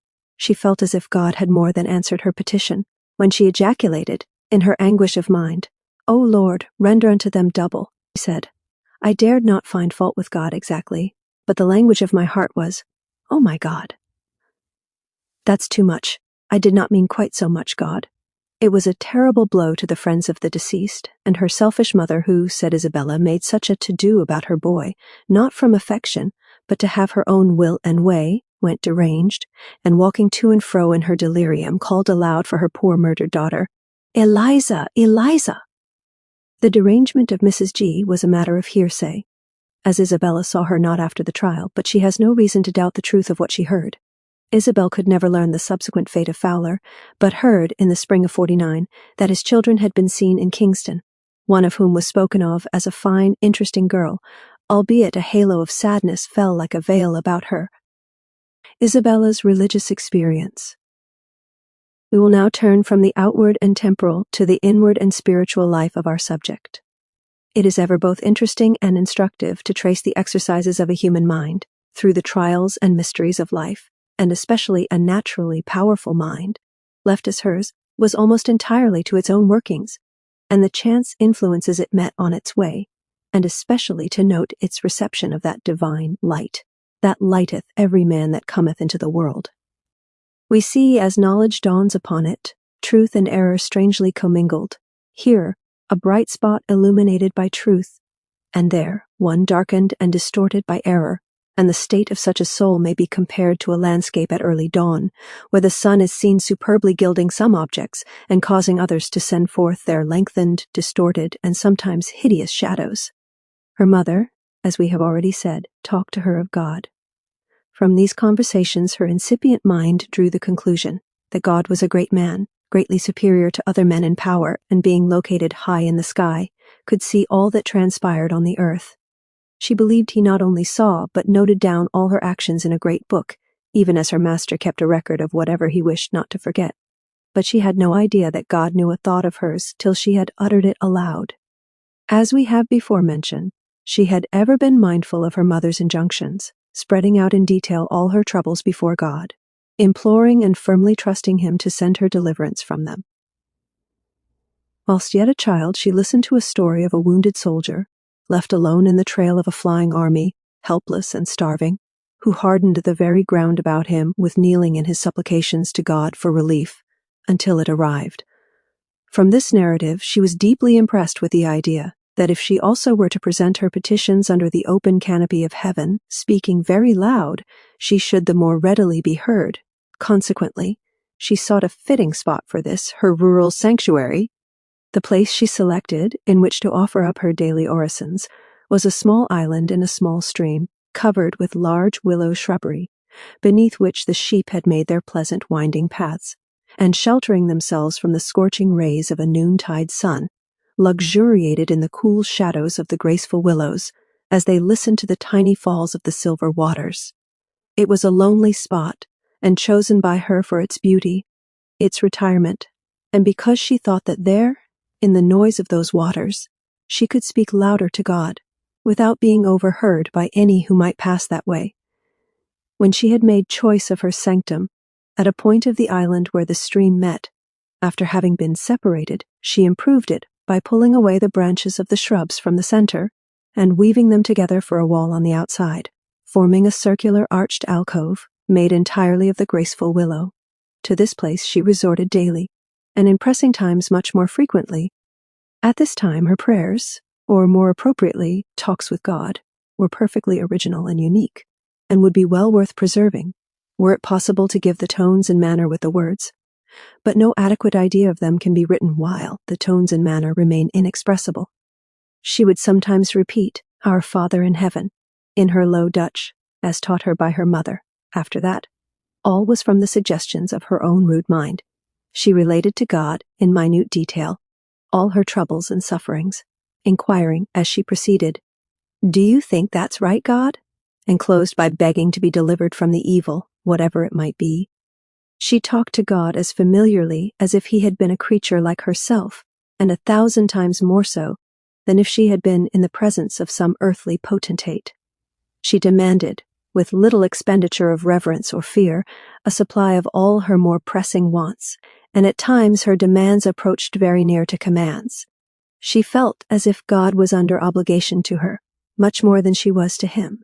He seemed to her benighted vision in some manner bound to do her bidding. Her heart recoils now, with very dread, when she recalls those shocking, almost blasphemous conversations with great Jehovah. And well for herself did she deem it, that, unlike earthly potentates, his infinite character combined the tender Father with the omniscient and omnipotent Creator of the universe. She at first commenced promising God that if he would help her out of all her difficulties, She would pay him by being very good, and this goodness she intended as a remuneration to God. She could think of no benefit that was to accrue to herself or her fellow creatures, from her leading a life of purity and generous self-sacrifice for the good of others. As far as any but God was concerned, she saw nothing in it but heart-trying penance, sustained by the sternest exertion, and this she soon found much more easily promised than performed. Days wore away. New trials came, God's aid was invoked, and the same promises repeated, and every successive night found her part of the contract unfulfilled.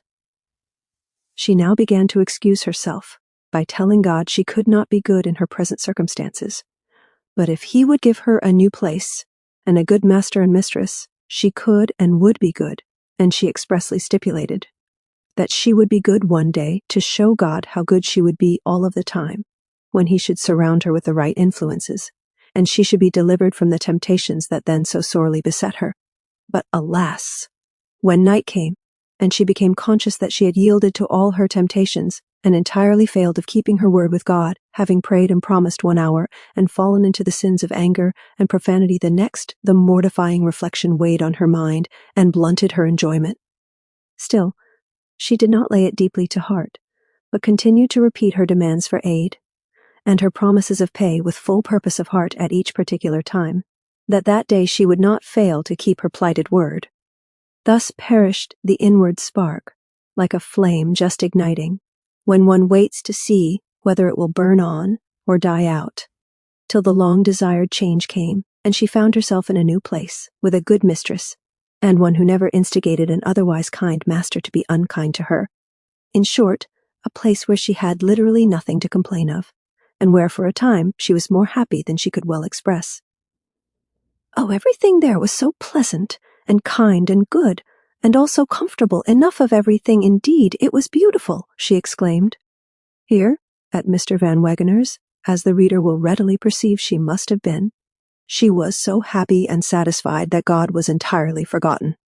Why should her thoughts turn to him, who was only known to her as a help in trouble? She had no trouble now. Her every prayer had been answered in every minute particular. She had been delivered from her persecutors and temptations, her youngest child had been given her, and the others she knew she had no means of sustaining if she had them with her, and was content to leave them behind.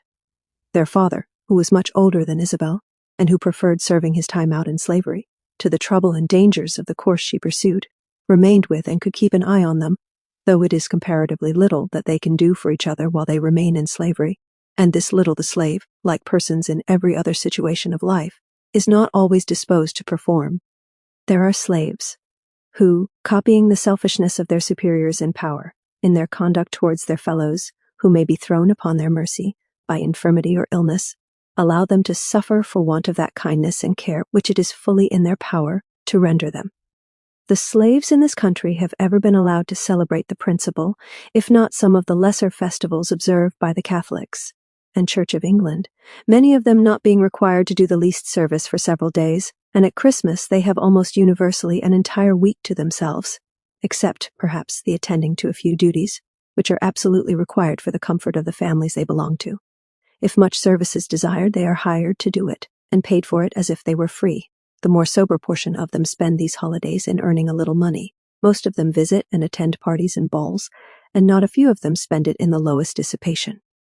This respite from toil is granted them by all religionists, of whatever persuasion, and probably originated from the fact that many of the first slaveholders were members of the Church of England. Frederick Douglass, who has devoted his great heart and noble talents entirely to the furtherance of the cause of his downtrodden race, has said, "From what I know of the effect of their holidays upon the slave, I believe them to be among the most effective means, in the hands of the slaveholder, in keeping down the spirit of insurrection. Were the slaveholders at once to abandon this practice, I have not the slightest doubt it would lead to an immediate insurrection among the slaves. These holidays serve as conductors or safety valves to carry off the rebellious spirit of enslaved humanity. But for these, the slave would be forced up to the wildest desperation, and woe betide the slaveholder the day he ventures to remove or hinder the operation of those conductors. I warn him that, in such an event, a spirit will go forth in their midst, more to be dreaded than the most appalling earthquake, When Isabella had been at Mr. Van Wagener's a few months, she saw in prospect one of the festivals approaching. She knows it by none but the Dutch name, Pinkster, as she calls it, but I think it must have been Whitsuntide in English. She says she looked back into Egypt, and everything looked so pleasant there. As she saw retrospectively all her former companions enjoying their freedom for at least a little space, as well as their wonted convivialities, and in her heart she longed to be with them. With this picture before her mind's eye, she contrasted the quiet, peaceful life she was living with the excellent people of Wakendal, and it seemed so dull and void of incident that the very contrast served but to heighten her desire to return, that at least she might enjoy with them once more the coming festivities. These feelings had occupied a secret corner of her breast for some time, when, one morning, she told Mrs. Van Wagener that her old master Dumont would come that day, and that she should go home with him on his return. They expressed some surprise, and asked her where she obtained her information. She replied that no one had told her, but she felt that he would come. It seemed to have been one of those events that cast their shadows before night, Mr. Dumont made his appearance. She informed him of her intention to accompany him home. He answered with a smile, "I shall not take you back again. You ran away from me." Thinking his manner contradicted his words, she did not feel repulsed, but made herself and child ready, and when her former master had seated himself in the open Dearborn, she walked towards it, intending to place herself and child in the rear and go with him. But, ere she reached the vehicle, she says that God revealed himself to her with all the suddenness of a flash of lightning, showing her, in the twinkling of an eye, that he was all over, that he pervaded the universe, and that there was no place where God was not. She became instantly conscious of her great sin in forgetting her almighty friend and ever-present help in time of trouble. All her unfulfilled promises arose before her, like a vexed sea whose waves run mountains high, and her soul, which seemed but one mass of lies, shrunk back aghast from the awful look of him whom she had formerly talked to, as if he had been a being like herself, and she would now fain have hid herself in the bowels of the earth, to have escaped his dread presence. But she plainly saw there was no place, not even in hell, where he was not, and where could she flee? Another such a look, as she expressed it, and she felt that she must be extinguished forever, even as one, with the breath of his mouth, blows out a lamp, so that no spark remains. A dire dread of annihilation now seized her, and she waited to see if by another look she was to be stricken from existence, swallowed up, even as the fire licketh up the oil with which it comes in contact.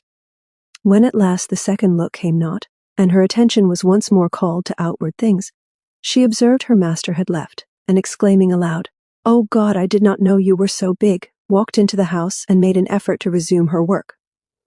But the workings of the inward man were too absorbing to admit of much attention to her avocations. She desired to talk to God, but her vileness utterly forbade it, and she was not able to prefer a petition. "What?" said she, "shall I lie again to God? I have told him nothing but lies, and shall I speak again and tell another lie to God?" She could not, and now she began to wish for someone to speak to God for her. Then a space seemed opening between her and God, and she felt that if someone, who was worthy in the sight of heaven, would but plead for her in their own name, and not let God know it came from her, who was so unworthy, God might grant it. At length a friend appeared to stand between herself and an insulted deity, and she felt as sensibly refreshed as when, on a hot day, an umbrella had been interposed between her scorching head and a burning sun. But who was this friend? Became the next inquiry. Was it Diencia, who had so often befriended her? She looked at her with her new power of sight, and, lo, she too seemed all bruises and putrefying sores, like herself. No, it was someone very different from Diencia. "Who are you?" she exclaimed, as the vision brightened into a form distinct, beaming with the beauty of holiness and radiant with love. She then said, audibly addressing the mysterious visitant, "I know you, and I don't know you," meaning you seem perfectly familiar.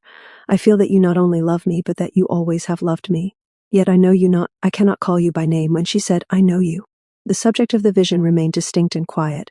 When she said, "I don't know you," it moved restlessly about, like agitated waters. So while she repeated, without intermission, "I know you, that the vision might remain. "Who are you?" was the cry of her heart, and her whole soul was in one deep prayer, that this heavenly personage might be revealed to her and remain with her. At length, after bending both soul and body with the intensity of this desire, till breath and strength seemed failing, and she could maintain her position no longer, an answer came to her, saying distinctly, "It is Jesus." "Yes," she responded, "it is Jesus." Previous to these exercises of mind, she heard Jesus mentioned in reading or speaking, but had received from what she heard no impression that he was any other than an eminent man, like a Washington or a Lafayette. Now he appeared to her delighted mental vision as so mild, so good, and so every way lovely, and he loved her so much. And how strange that he had always loved her, and she had never known it, and how great a blessing he conferred, in that he should stand between her and God was no longer a terror and a dread to her. She stopped not to argue the point, even in her own mind, whether he had reconciled her to God or God to herself, though she thinks the former now, being but too happy that God was no longer to her as a consuming fire, and Jesus was altogether lovely. Her heart was now full of joy and gladness, as it had been of terror, and at one time of despair. In the light of her great happiness, the world was clad in new beauty, the very air sparkled as with diamonds, and was redolent of heaven. She contemplated the unapproachable barriers that existed between herself and the great of this world, as the world calls greatness, and made surprising comparisons between them and the union existing between herself and Jesus. Jesus, the transcendently lovely as well as great and powerful, for so he appeared to her though he seemed but human, and she watched for his bodily appearance, feeling that she should know him if she saw him, and when he came, she would go and dwell with him as with a dear friend. It was not given to her to see that he loved any other, and she thought if others came to know and love him, as she did, she should be thrust aside and forgotten, being herself but a poor, ignorant slave, with little to recommend her to his notice. And when she heard him spoken of, she said mentally, "What? Others know Jesus? I thought no one knew Jesus but me." And she felt a sort of jealousy, lest she should be robbed of her newly found treasure. She conceived, one day, as she listened to reading, that she heard an intimation that Jesus was married, and hastily inquired if Jesus had a wife. "What?" said the reader, "God have a wife? Is Jesus God?" inquired Isabella. "Yes, to be sure he is," was the answer returned. From this time her conceptions of Jesus became more elevated and spiritual, and she sometimes spoke of him as God, in accordance with the teaching she had received. But when she was simply told that the Christian world was much divided on the subject of Christ's nature, some believing him to be co-equal with the Father, to be God in and of himself, very God, of very God, some that he is the well-beloved, only begotten Son of God, and others that he is, or was, rather, but a mere man, she said. "Of that I only know as I saw. I did not see him to be God, else how could he stand between me and God? I saw him as a friend, standing between me and God, through whom love flowed as from a fountain." Now, so far from expressing her views of Christ's character and office in accordance with any system of theology extant, she says she believes Jesus is the same Spirit that was in our first parents, Adam and Eve, in the beginning, when they came from the hand of their Creator. When they sinned through disobedience, this pure Spirit forsook them and fled to heaven, that there it remained until it returned again in the person of Jesus, and that, previous to a personal union with him, man is but a brute, possessing only the spirit of an animal. She avers that, in her darkest hours, she had no fear of any worse hell than the one she then carried in her bosom, though it had ever been pictured to her in its deepest colors, and threatened her as a reward for all her misdemeanors. Her vileness and God's holiness and all-pervading presence, which filled immensity and threatened her with constant annihilation, composed the burden of her vision of terror. Her faith in prayer is equal to her faith in the love of Jesus. Her language is, "Let others say what they will of the efficacy of prayer. I believe in it, and I shall pray. Thank God. Yes, I shall always pray," she exclaims, putting her hands together with the greatest enthusiasm. For some time subsequent to the happy change we have spoken of, Isabella's prayers partook largely of their former character, and while in deep affliction she labored for the recovery of her son, she prayed with constancy and fervor, and the following may be taken as a specimen.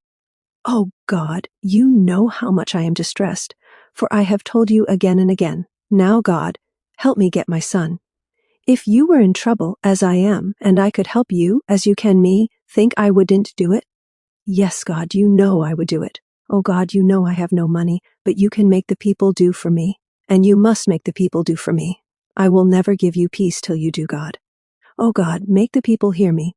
Don't let them turn me off, without hearing and helping me. And she has not a particle of doubt that God heard her, and especially disposed the hearts of thoughtless clerks, eminent lawyers, and grave judges and others between whom and herself there seemed to her almost an infinite remove, to listen to her suit with patient and respectful attention, backing it up with all needed aid.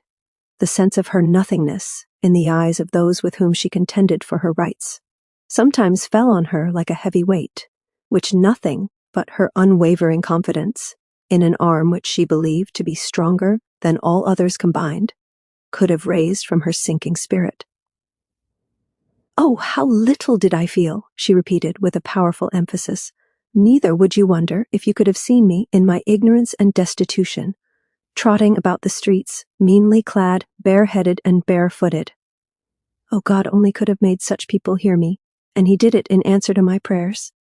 And this perfect trust, based on the rock of deity, was a soul-protecting fortress, which, raising her above the battlements of fear and shielding her from the machinations of the enemy, impelled her onward in the struggle till the foe was vanquished and the victory gained.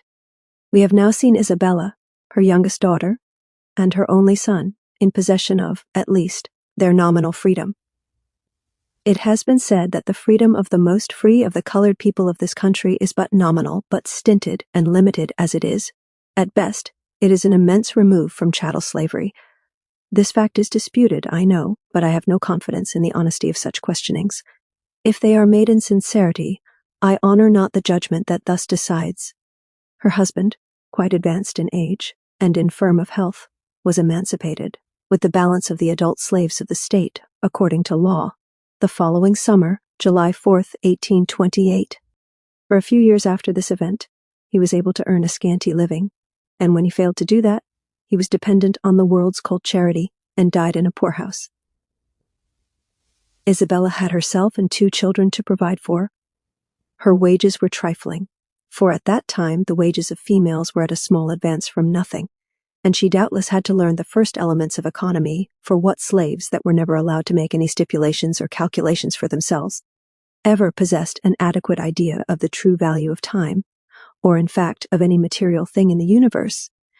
To such, prudent using is meanness, and saving is a word to be sneered at. Of course, it was not in her power to make to herself a home, around whose sacred hearthstone she could collect her family as they gradually emerged from their prison house of bondage, a home where she could cultivate their affection, administer to their wants, and instill into the opening minds of her children those principles of virtue, and that love of purity, truth, and benevolence, which must forever form the foundation of a life of usefulness and happiness.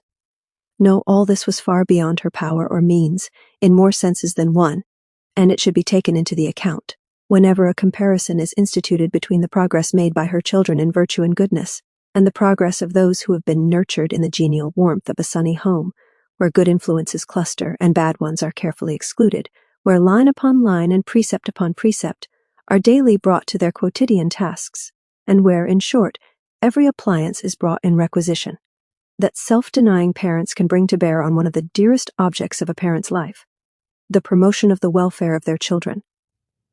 But God forbid that this suggestion should be wrested from its original intent and made to shield any one from merited rebuke. Isabella's children are now of an age to know good from evil, and may easily inform themselves on any point where they may yet be in doubt, and if they now suffer themselves to be drawn by temptation into the paths of the destroyer, or forget what is due to the mother, who has done and suffered so much for them, and who, now that she is descending into the vale of years, and feels her health and strength declining, will turn her expecting eyes to them for aid and comfort, just as instinctively as the child turns its confiding eye to its fond parent, when it seeks for succor or sympathy. For it is now their turn to do the work, and bear the burdens of life, so all must bear them in turn, as the wheel of life rolls on. If I say they forget this, their duty and their happiness, and pursue an opposite course of sin and folly, they must lose the respect of the wise and good, and find when too late that the way of the transgressor is hard. New trials. The reader will pardon this passing homily while we return to our narrative. We were saying that the daydreams of Isabella and her husband, the plan they drew of what they would do, and the comforts they thought to have when they should obtain their freedom and a little home of their own, had all turned to thin air by the postponement of their freedom to so late a day. These delusive hopes were never to be realized, and a new set of trials was gradually to open before her. These were the heart-wasting trials of watching over her children, scattered and imminently exposed to the temptations of the adversary, with few, if any, fixed principles to sustain them. "Oh," she says, "how little did I know myself of the best way to instruct and counsel them. Yet I did the best I then knew, when with them. I took them to the religious meetings, I talked to and prayed for and with them. When they did wrong, I scolded at and whipped them." Isabella and her son had been free about a year when they went to reside in the city of New York, a place which she would doubtless have avoided. Could she have foreseen what was there in store for her? For this view into the future would have taught her what she only learned by bitter experience, that the baneful influences going up from such a city were not the best helps to education. Commenced as the education of her children had been, her son Peter was, at the time of which we are speaking, just at that age when no lad should be subjected to the temptations of such a place, unprotected as he was, save by the feeble arm of a mother, herself a servant there.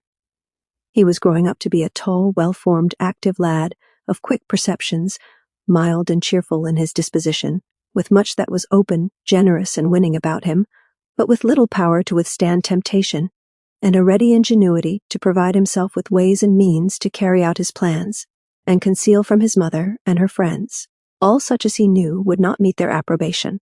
As will be readily believed, he was soon drawn into a circle of associates who did not improve either his habits or his morals. 2 years passed before Isabella knew what character Peter was establishing for himself among his low and worthless comrades passing under the assumed name of Peter Williams, and she began to feel a parent's pride in the promising appearance of her only son.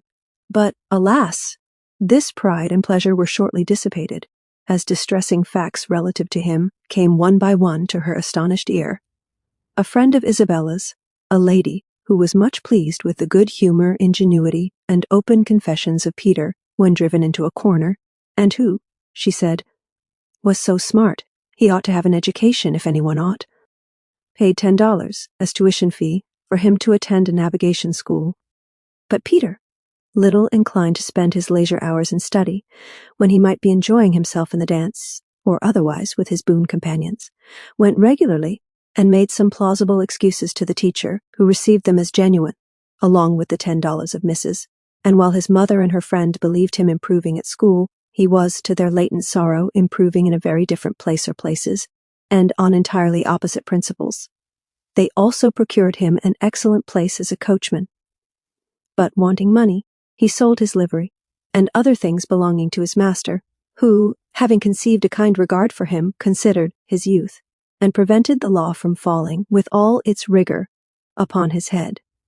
Still he continued to abuse his privileges, and to involve himself in repeated difficulties, from which his mother as often extricated him. At each time she talked much, and reasoned and remonstrated with him, and he would, with such perfect frankness, lay open his whole soul to her, telling her he had never intended doing harm, how he had been led along, little by little, till, before he was aware, he found himself in trouble, how he had tried to be good, and how, when he would have been so, evil was present with him, indeed he knew not how it was. His mother, beginning to feel that the city was no place for him, urged his going to sea, and would have shipped him on board a man of war, but Peter was not disposed to consent to that proposition, while the city and its pleasures were accessible to him. Isabella now became a prey to distressing fears, dreading lest the next day or hour come fraught with the report of some dreadful crime, committed or abetted by her son. She thanks the Lord for sparing her that giant sorrow, as all his wrongdoings never ranked higher, in the eye of the law, than misdemeanors. But as she could see no improvement in Peter, as a last resort, she resolved to leave him, for a time, unassisted, to bear the penalty of his conduct, and see what effect that would have on him. In the trial hour, She remained firm in her resolution. Peter again fell into the hands of the police and sent for his mother as usual, but she went not to his relief. In his extremity, he sent for Peter Williams, a respectable colored barber, whose name he had been wearing, and who sometimes helped young culprits out of their troubles, and sent them from city dangers by shipping them on board of whaling vessels. The curiosity of this man was awakened by the culprits bearing his own name. He went to the Tombs and inquired into his case, but could not believe what Peter told him respecting his mother and family. Yet he redeemed him, and Peter promised to leave New York in a vessel that was to sail in the course of a week. He went to see his mother and informed her of what had happened to him. She listened incredulously, as to an idle tale. He asked her to go with him and see for herself. She went, giving no credence to his story till she found herself in the presence of Mr. Williams and heard him saying to her, "I am very glad I have assisted your son. He stood in great need of sympathy and assistance, but I could not think he had such a mother here, although he assured me he had." Isabella's great trouble now was a fear lest her son should deceive his benefactor and be missing when the vessel sailed. But he begged her earnestly to trust him, for he said he had resolved to do better and meant to abide by the resolve. Isabella's heart gave her no peace till the time of sailing, when Peter sent Mr. Williams and another messenger whom she knew to tell her he had sailed. But for a month afterwards, she looked to see him emerging from some by-place in the city and appearing before her. So afraid was she that he was still unfaithful and doing wrong. He did not appear, and at length she believed him really gone. He left in the summer of 1839, and his friends heard nothing further from him till his mother received the following letter, dated October 17th, 1840. My dear and beloved mother, I take this opportunity to write to you and inform you that I am well, and in hopes for to find you the same. I am got on board the same unlucky ship done, of Nantucket.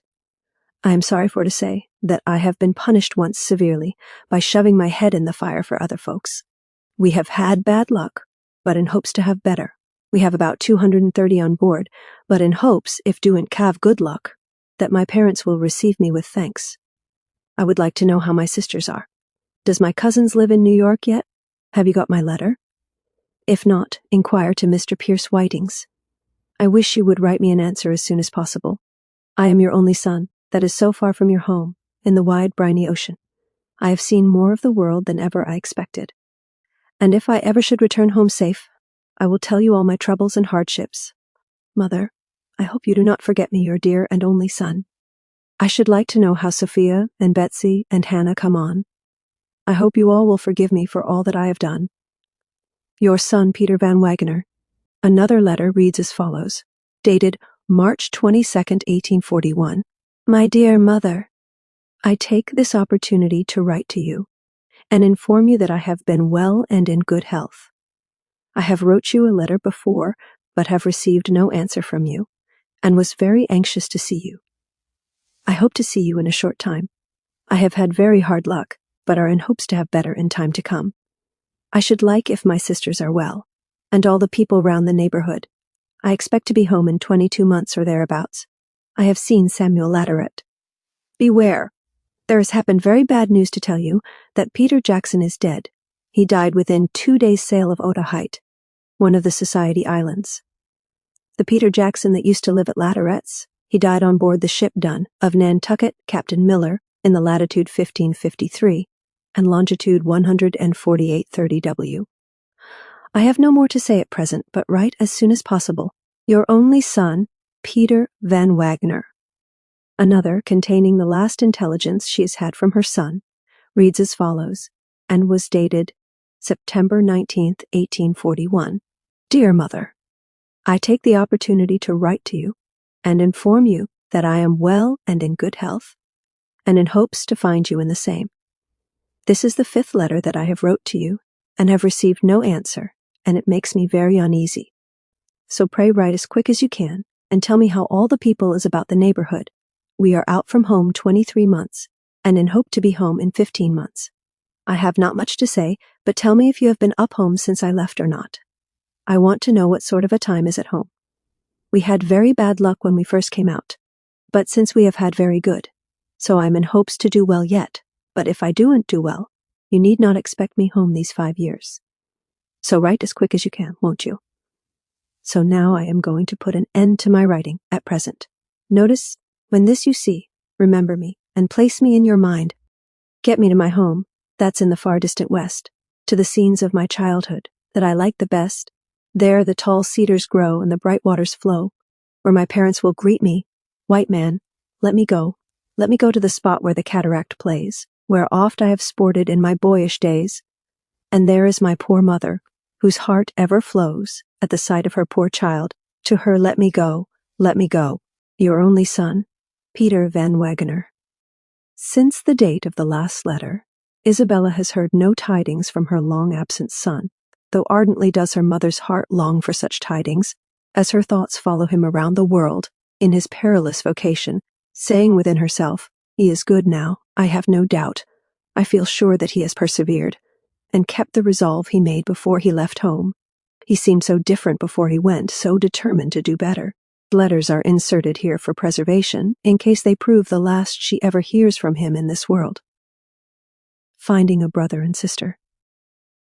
When Isabella had obtained the freedom of her son, she remained in Kingston, where she had been drawn by the judicial process about a year, during which time she became a member of the Methodist Church there, and when she went to New York, she took a letter missive from that church to the Methodist Church in John Street. Afterwards, she withdrew her connection with that church, and joined Zion's Church in Church Street, composed entirely of colored people. With the latter church she remained until she went to reside with Mr. Pearson, after which she was gradually drawn into the kingdom set up by the prophet Matthias, in the name of God the Father, for he said the Spirit of God the Father dwelt in him. While Isabella was in New York, her sister Sophia came from Newburgh to reside in the former place. Isabel had been favored with occasional interviews with this sister, although at one time she lost sight of her for the space of 17 years, almost the entire period of her being at Mr. Dumont's, and when she appeared before her again, handsomely dressed, she did not recognize her, till informed who she was. Sophia informed her that her brother Michael, a brother she had never seen, was in the city, and when she introduced him to Isabella, he informed her that their sister Nancy had been living in the city, and had deceased a few months before. He described her features, her dress, her manner, and said she had for some time been a member in Zion's Church, naming the class she belonged to. Isabella almost instantly recognized her as a sister in the church, with whom she had knelt at the altar, and with whom she had exchanged the speaking pressure of the hand in recognition of their spiritual sisterhood, little thinking at the time that they were also children of the same earthly parents, even Beaumefree and Malmalbet. As inquiries and answers rapidly passed, and the conviction deepened that this was their sister, the very sister they had heard so much of, but had never seen, for she was the self-same sister that had been locked in the great old-fashioned sleigh-box when she was taken away, never to behold her mother's face again this side the spirit land, and Michael, the narrator, was the brother who had shared her fate. Isabella thought, "Teach, here she was, we met, and was I not at the time struck with the peculiar feeling of her hand, the bony hardness so just like mine, and yet I could not know she was my sister, and now I see she looked so like my mother." And Isabella wept. And not alone, Sophia wept, and the strong man, Michael, mingled his tears with theirs. "O Lord," inquired Isabella, "what is this slavery, that it can do such dreadful things? What evil can it not do?" Well may she ask, for surely the evils it can and does do, daily and hourly, can never be summed up, till we can see them as they are recorded by him who writes no errors, and reckons without mistake. This account, which now varies so widely in the estimate of different minds, will be viewed alike by all. Think you, dear reader, when that day comes, the most rapid abolitionist will say, "Behold, I saw all this while on the earth"? Will he not rather say, "Oh, who has conceived the breadth and depth of this moral malaria, this putrescent plague spot?" Perhaps the pioneers in the slaves' cause will be as much surprised as any to find that, with all their looking, there remains so much unseen. Gleanings. There are some hard things that crossed Isabella's life while in slavery, that she has no desire to publish, for various reasons. First, because the parties from whose hands she suffered them have rendered up their account to a higher tribunal, and their innocent friends alone are living, to have their feelings injured by the recital. Secondly, because they are not all for the public ear, from their very nature. Thirdly, and not least, because, she says, were she to tell all that happened to her as a slave, all that she knows is God as truth, it would seem to others, especially the uninitiated, so unaccountable, so unreasonable, and what is usually called so unnatural. Though it may be questioned whether people do not always act naturally, they would not easily believe it. Why, no, she says, they'd call me a liar. They would indeed, and I do not wish to say anything to destroy my own character for veracity, though what I say is strictly true. Some things have been omitted through forgetfulness, which, not having been mentioned in their places, can only be briefly spoken of here, such as that her father Beaumfrey had had 2 wives before he took Malmalbet, one of whom, if not both, were torn from him by the iron hand of the ruthless trafficker in human flesh, that her husband, Thomas, after one of his wives had been sold away from him, ran away to New York City, where he remained a year or 2 before he was discovered and taken back to the prison house of slavery, that her master Dumont, when he promised Isabella 1 year of her time, before the state should make her free, made the same promise to her husband, and in addition to freedom, they were promised a log cabin for a home of their own, all of which, with the 1001 daydreams resulting therefrom, went into the repository of unfulfilled promises and unrealized hopes, that she had often heard her father repeat a thrilling story of a little slave child, which, because it annoyed the family with its cries, was caught up by a white man, who dashed its brains out against the wall. An Indian, for Indians were plenty in that region then, passed along as the bereaved mother washed the bloody corpse of her murdered child, and learning the cause of its death, said with characteristic vehemence, "If I had been here, I would have put my tomahawk in his head," meaning the murderers.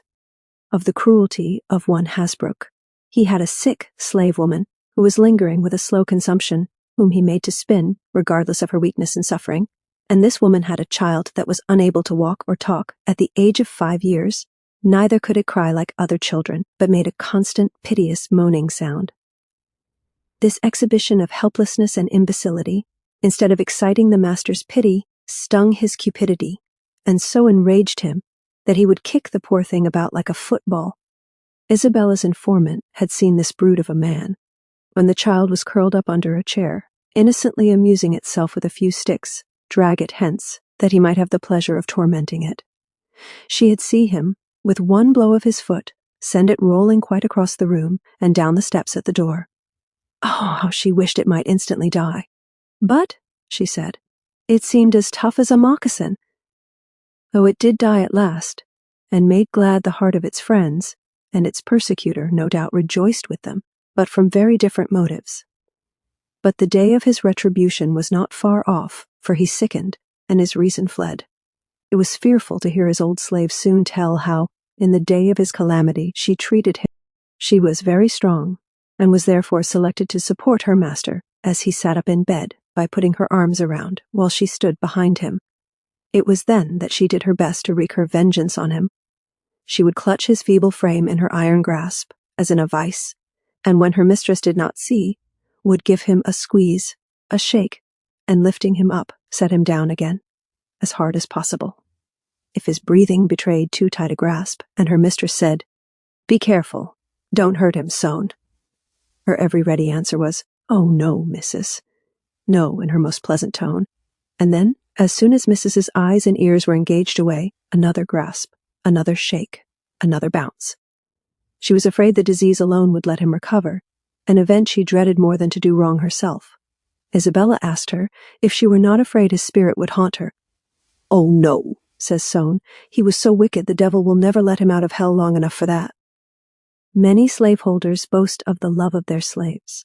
How would it freeze the blood of some of them to know what kind of love rankles in the bosoms of slaves for them? Witness the attempt to poison Mrs. Calhoun and hundreds of similar cases. Most surprising to everybody, because committed by slaves supposed to be so grateful for their chains. These reflections bring to mind a discussion on this point between the writer and a slaveholding friend in Kentucky on Christmas morning, 1846.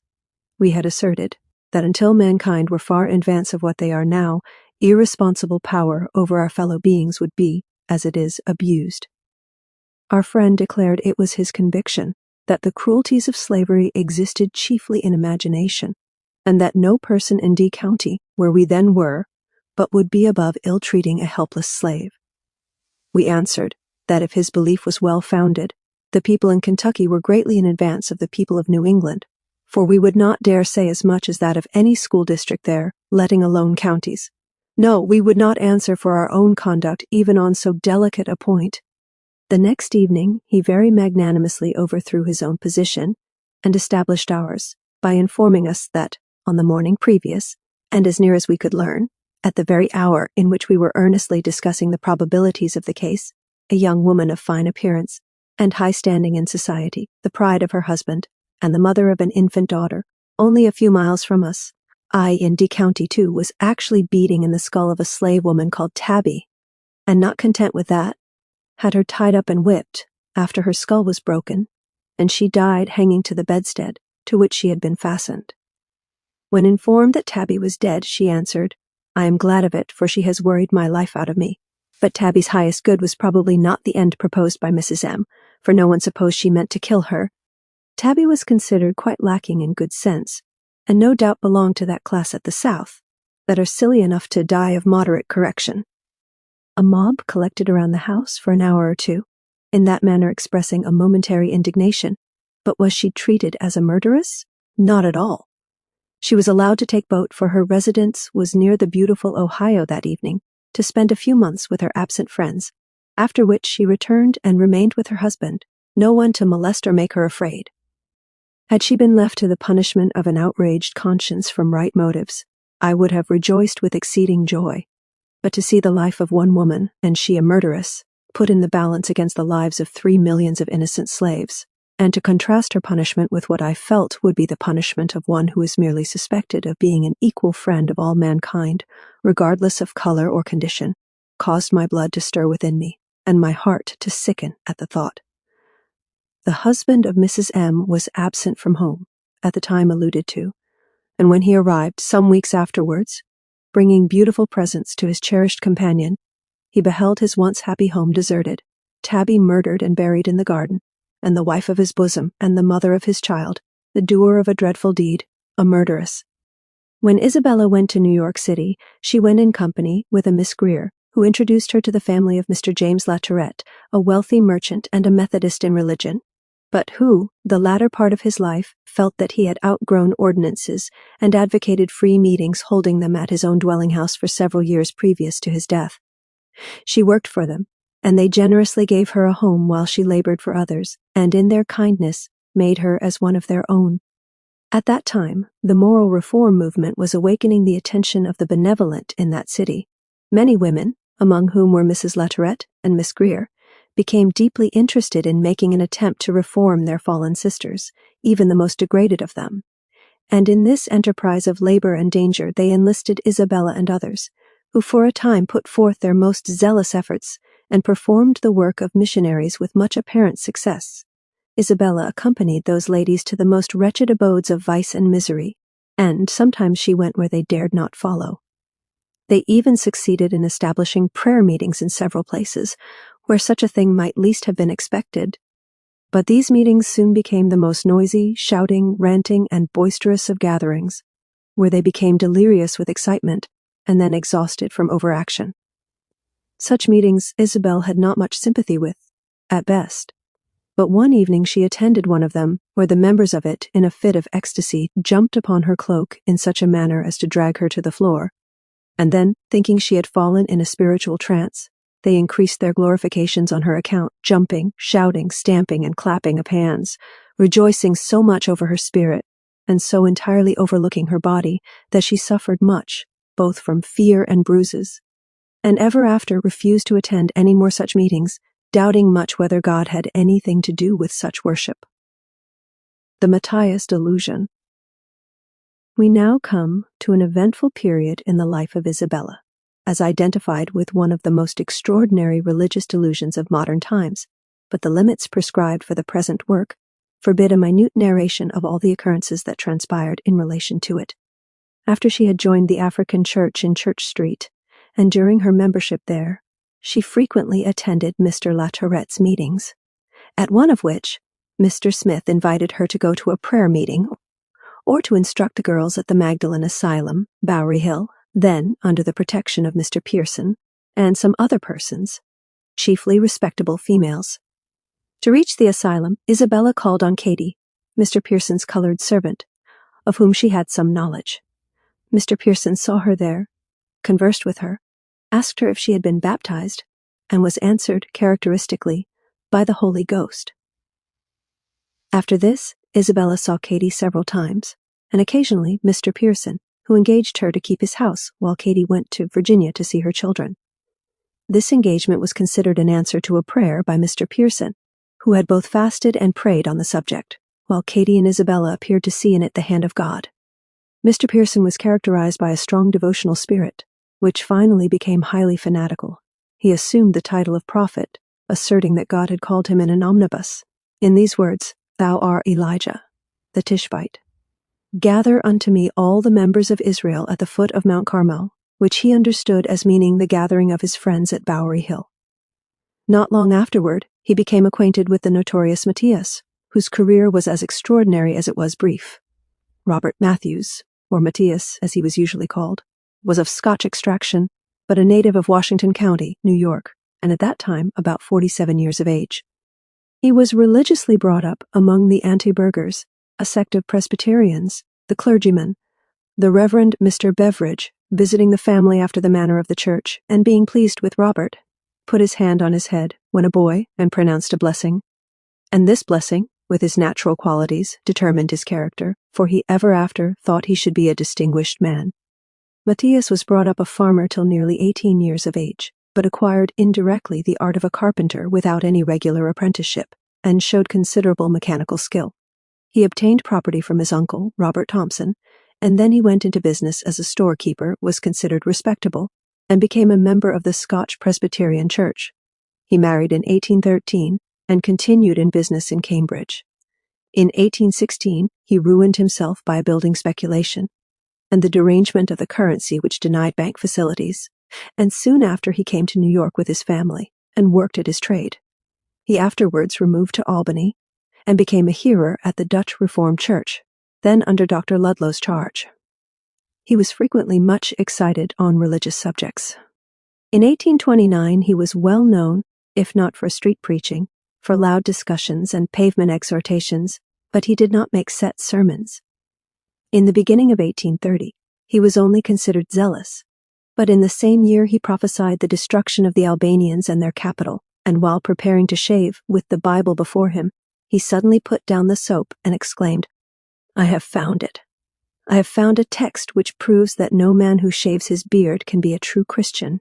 And shortly afterwards, without shaving, he went to the mission house to deliver an address which he had promised, and in this address he proclaimed his new character, pronounced vengeance on the land, and that the law of God was the only rule of government, and that he was commanded to take possession of the world in the name of the King of Kings.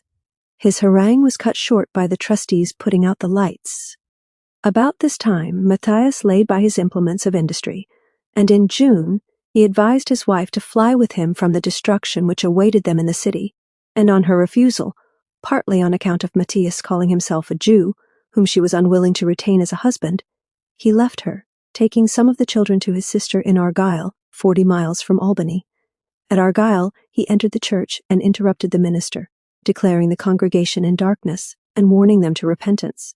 He was, of course, taken out of the church, and as he was advertised in the Albany papers, he was sent back to his family. His beard had now obtained a respectable length, and thus he attracted attention and easily obtained an audience in the streets.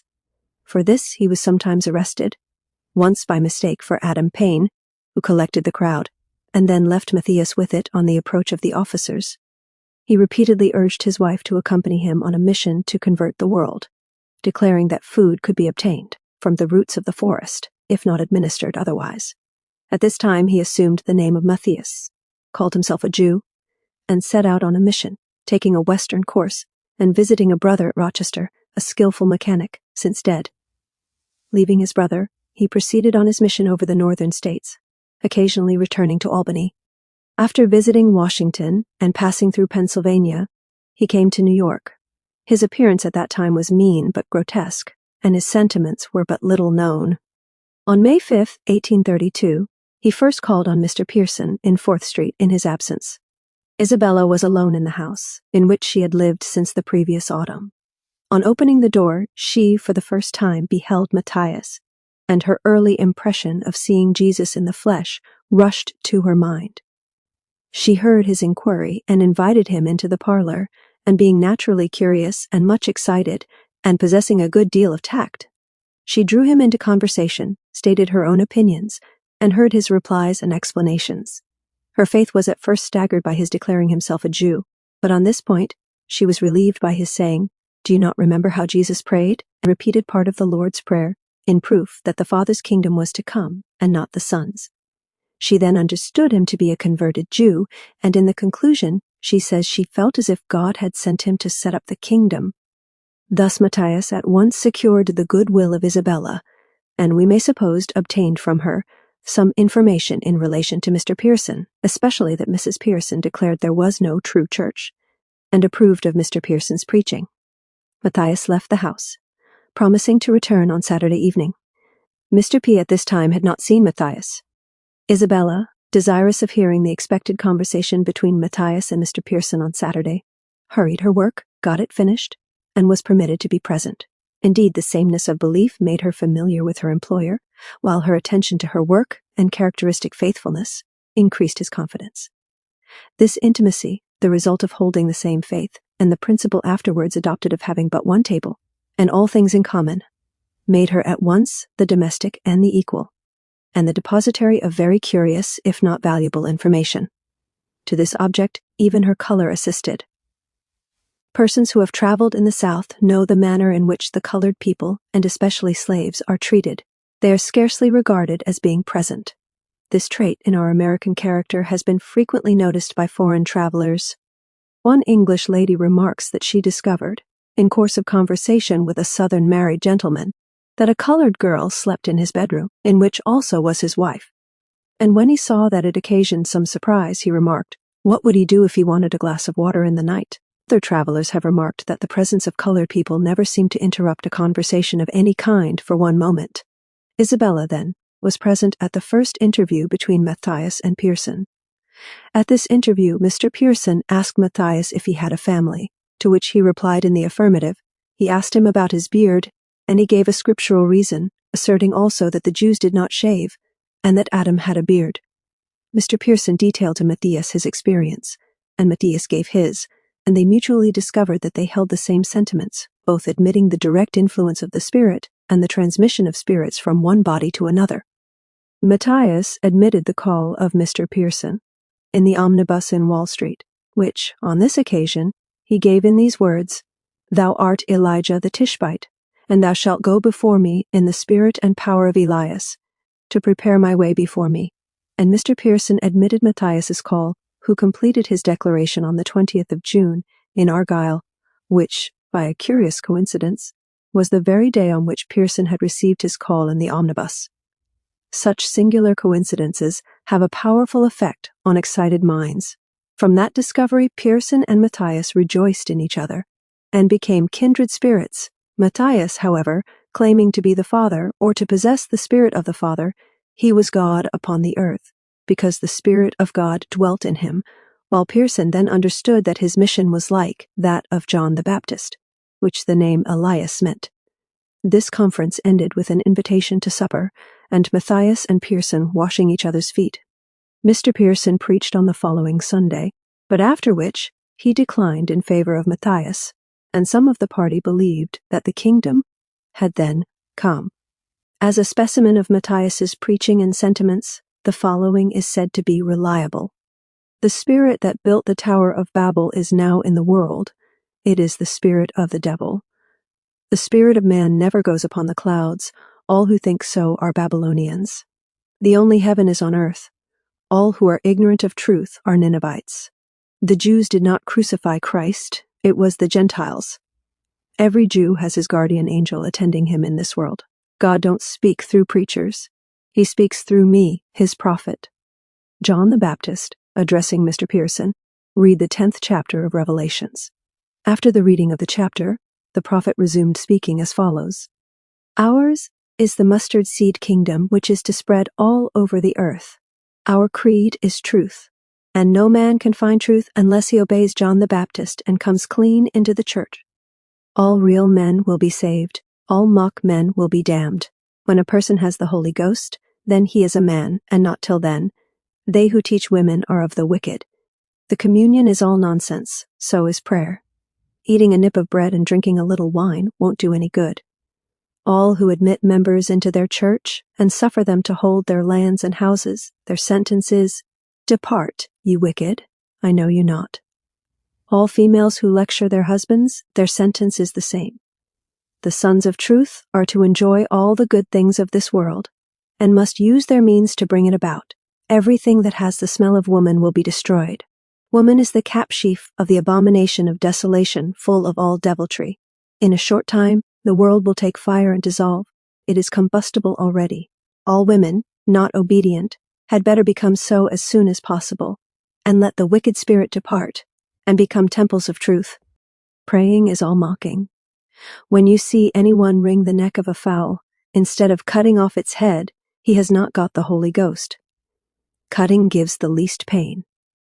All who eat swine's flesh are of the devil, and just as certain as he eats it, he will tell a lie in less than half an hour. If you eat a piece of pork, it will go crooked through you, and the Holy Ghost will not stay in you, but one or the other must leave the house pretty soon. The pork will be as crooked in you as ram's horns, and as great a nuisance as the hogs in the street. The cholera is not the right word. It is choler, which means God's wrath. Abraham, Isaac, and Jacob are now in this world. They did not go up in the clouds, as some believe. Why should they go there? They don't want to go there, to box the compass from one place to another. The Christians nowadays are for setting up the Son's kingdom. It is not his, it is the Father's kingdom. It puts me in mind of a man in the country who took his son in business and had his sign made, Hitchcock and Son. But the son wanted it Hitchcock and Father, and that is the way with your Christians. They talk of the Son's kingdom first, and not the Father's kingdom. Matthias and his disciples at this time did not believe in a resurrection of the body, but that the spirits of the former saints would enter the bodies of the present generation, and thus begin heaven on earth, of which he and Mr. Pearson were the first fruits. Matthias made the residence of Mr. Pearson his own, but the latter, being apprehensive of popular violence in his house, if Matthias remained there, proposed a monthly allowance to him, and advised him to occupy another dwelling. Matthias accordingly took a house in Clarkson Street, and then sent for his family at Albany, but they declined coming to the city. However, his brother George complied with a similar offer, bringing his family with him, where they found very comfortable quarters. Isabella was employed to do the housework. In May 1833, Matthias left his house and placed the furniture, part of which was Isabella's, elsewhere, living himself at the hotel corner of Marketfield and West Streets. Isabella found employment at Mr. Whiting's, Canal Street, and did the washing for Matthias by Mrs. Whiting's permission. Of the subsequent removal of Matthias to the farm and residence of Mr. B. Folger at Sing Sing, where he was joined by Mr. Pearson, and others laboring under a similar religious delusion, the sudden, melancholy, and somewhat suspicious death of Mr. Pearson, and the arrest of Matthias on the charge of his murder, ending in a verdict of not guilty, the criminal connection that subsisted between Matthias, Mrs. Folger, and other members of the kingdom, as match spirits, the final dispersion of this deluded company, and the voluntary exilement of Matthias in the far west, after his release, etc., etc. We do not deem it useful or necessary to give any particulars. Those who are curious to know what there transpired are referred to a work published in New York in 1835, entitled Fanaticism, Its Sources and Influence, illustrated by the simple narrative of Isabella, in the case of Matthias, Mr. and Mrs. B. Folger, Mr. Pearson, Mr. Mills, Catherine, Isabella, etc., etc., by G. Vale, 84 Roosevelt Street. Suffice it to say that while Isabella was a member of the household at Sing Sing, doing much laborious service in the spirit of religious disinterestedness, and gradually getting her vision purged and her mind cured of its illusions, she happily escaped the contamination that surrounded her, assiduously endeavoring to discharge all her duties in a becoming manner. Fasting. When Isabella resided with Mr. Pearson, he was in the habit of fasting every Friday, not eating or drinking anything from Thursday evening to 6 o'clock on Friday evening. Then, again, he would fast 2 nights and 3 days, neither eating nor drinking, refusing himself even a cup of cold water till the 3rd day at night, when he took supper again, as usual. Isabella asked him why he fasted. He answered that fasting gave him great light in the things of God, which answer gave birth to the following train of thought in the mind of his auditor. Well, if fasting will give light inwardly and spiritually, I need it as much as anybody, and I'll fast too. If Mr. Pearson needs to fast 2 nights and 3 days, then I, who need light more than he does, ought to fast more, and I will fast 3 nights and 3 days. This resolution she carried out to the letter, putting not so much as a drop of water in her mouth for 3 whole days and nights. The 4th morning, as she arose to her feet, not having the power to stand, she fell to the floor, but recovering herself sufficiently, she made her way to the pantry, and feeling herself quite voracious, and fearing that she might now offend God by her voracity, compelled herself to breakfast on dry bread and water, eating a large 6-penny loaf before she felt at all stayed or satisfied.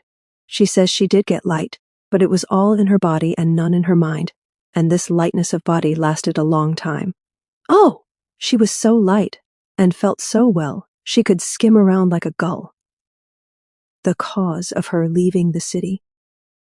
The first years spent by Isabella in the city, she accumulated more than enough to satisfy all her wants, and she placed all the overplus in the savings bank. Afterwards, while living with Mr. Pearson, he prevailed on her to take it all thence, and invest it in a common fund which he was about establishing, as a fund to be drawn from by all the faithful. The faithful, of course, were the handful that should subscribe to his peculiar creed. This fund, commenced by Mr. Pearson, afterwards became part and parcel of the kingdom, of which Matthias assumed to be head, and at the breaking up of the kingdom, her little property was merged in the general ruin, or went to enrich those who profited by the loss of others. Any such there were. Mr. Pearson and others had so assured her that the fund would supply all her wants at all times and in all emergencies, and to the end of life, that she became perfectly careless on the subject, asking for no interest when she drew her money from the bank, and taking no account of the sum she placed in the fund. She recovered a few articles of the furniture from the wreck of the kingdom, and received a small sum of money from Mr. B. Folger, as the price of Mrs. Folger's attempt to convict her of murder. With this to start upon, she commenced anew her labors, in the hope of yet being able to accumulate a sufficiency to make a little home for herself, in her advancing age. With this stimulus before her, she toiled hard, working early and late, doing a great deal for a little money, and turning her hand to almost anything that promised good pay. Still, she did not prosper, and somehow could not contrive to lay by a single dollar for a rainy day. When this had been the state of her affairs some time, she suddenly paused, and taking a retrospective view of what had passed, inquired within herself why it was that, for all her unwearied labors, she had nothing to show, why it was that others, with much less care and labor, could hoard up treasures for themselves and children. She became more and more convinced, as she reasoned, that everything she had undertaken in the city of New York had finally proved a failure, and where her hopes had been raised the highest, there she felt the failure had been the greatest, and the disappointment most severe. After turning it in her mind for some time, she came to the conclusion that she had been taking part in a great drama, which was in itself but one great system of robbery and wrong. Yes, she said, the rich rob the poor, and the poor rob one another. True, she had not received labor from others, and stinted their pay, as she felt had been practiced against her, but she had taken their work from them, which was their only means to get money, and was the same to them in the end. For instance, a gentleman where she lived would give her $1 to hire a poor man to clear the new fallen snow from the steps and sidewalks. She would arise early, and perform the labor herself, putting the money into her own pocket. A poor man would come along, saying she ought to have let him have the job, he was poor, and needed the pay for his family. She would harden her heart against him, and answer, I am poor too, and I need it for mine. But in her retrospection, she thought of all the misery she might have been adding to, in her selfish grasping, and it troubled her conscience sorely, and this insensibility to the claims of human brotherhood, and the wants of the destitute and wretched poor, she now saw, as she never had done before, to be unfeeling, selfish, and wicked. These reflections and convictions gave rise to a sudden revulsion of feeling in the heart of Isabella, and she began to look upon money and property with great indifference, if not contempt, being at that time unable, probably, to discern any difference between a miserly grasping at and hoarding of money and means, and a true use of the good things of this life for one's own comfort, and the relief of such as she might be enabled to befriend and assist. One thing she was sure of, that the precepts, "Do unto others as ye would that others should do unto you, love your neighbor as yourself," and so forth, were maxims that had been but little thought of by herself, or practiced by those about her. Her next decision was that she must leave the city. It was no place for her, yea, she felt called in spirit to leave it, and to travel east and lecture. She had never been further east than the city, neither had she any friends there of whom she had particular reason to expect anything, yet to her it was plain that her mission lay in the east, and that she would find friends there. She determined on leaving, but these determinations and convictions she kept close locked in her own breast, knowing that if her children and friends were aware of it, they would make such an ado about it as would render it very unpleasant, if not distressing to all parties. Having made what preparations for leaving she deemed necessary, which was to put up a few articles of clothing in a pillowcase, all else being deemed an unnecessary encumbrance, about an hour before she left, she informed Mrs. Whiting, the woman of the house where she was stopping, that her name was no longer Isabella, but Sojourner, and that she was going east. And to her inquiry, "What are you going east for?" her answer was, "The Spirit calls me there, and I must go." She left the city on the morning of the 1st of June, 1843, crossing over to Brooklyn, L.I., and taking the rising sun for her only compass and guide. She remembered Lot's wife, and hoping to avoid her fate, she resolved not to look back till she felt sure the wicked city from which she was fleeing was left too far behind to be visible in the distance, and when she first ventured to look back, she could just discern the blue cloud of smoke that hung over it, and she thanked the Lord that she was thus far removed from what seemed to her a second Sodom. She was now fairly started on her pilgrimage, her bundle in one hand, and a little basket of provisions in the other, and 2 York shillings in her purse. Her heart strong in the faith that her true work lay before her, and that the Lord was her director, and she doubted not he would provide for her and protect her, and that it would be very censurable in her to burden herself with anything more than a moderate supply for her then present needs. Her mission was not merely to travel east, but to lecture, as she designated it, testifying of the hope that was in her, exhorting the people to embrace Jesus and refrain from sin, the nature and origin of which she explained to them in accordance with her own most curious and original views. Through her life, and all its checkered changes, she has ever clung fast to her first permanent impressions on religious subjects. Wherever night overtook her, there she sought for lodgings free, if she might; if not, she paid. At a tavern, if she chanced to be at one; if not, at a private dwelling, with the rich, if they would receive her; if not, with the poor. But she soon discovered that the largest houses were nearly always full; if not quite full, company was soon expected, and that it was much easier to find an unoccupied corner in a small house than in a large one, and if a person possessed but a miserable roof over his head, you might be sure of a welcomed part of it. But this, she had penetration enough to see, was quite as much the effect of a want of sympathy as of benevolence, and this was also very apparent in her religious conversations with people who were strangers to her. She said she never could find out that the rich had any religion. If I had been rich and accomplished, I could, for the rich could always find religion in the rich, and I could find it among the poor.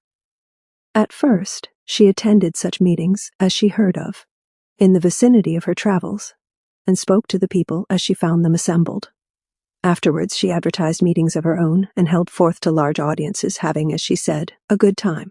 When she became weary of traveling, and wished a place to stop a while and rest herself, she said some opening for her was always near at hand, and the first time she needed rest, a man accosted her as she was walking, inquiring if she was looking for work.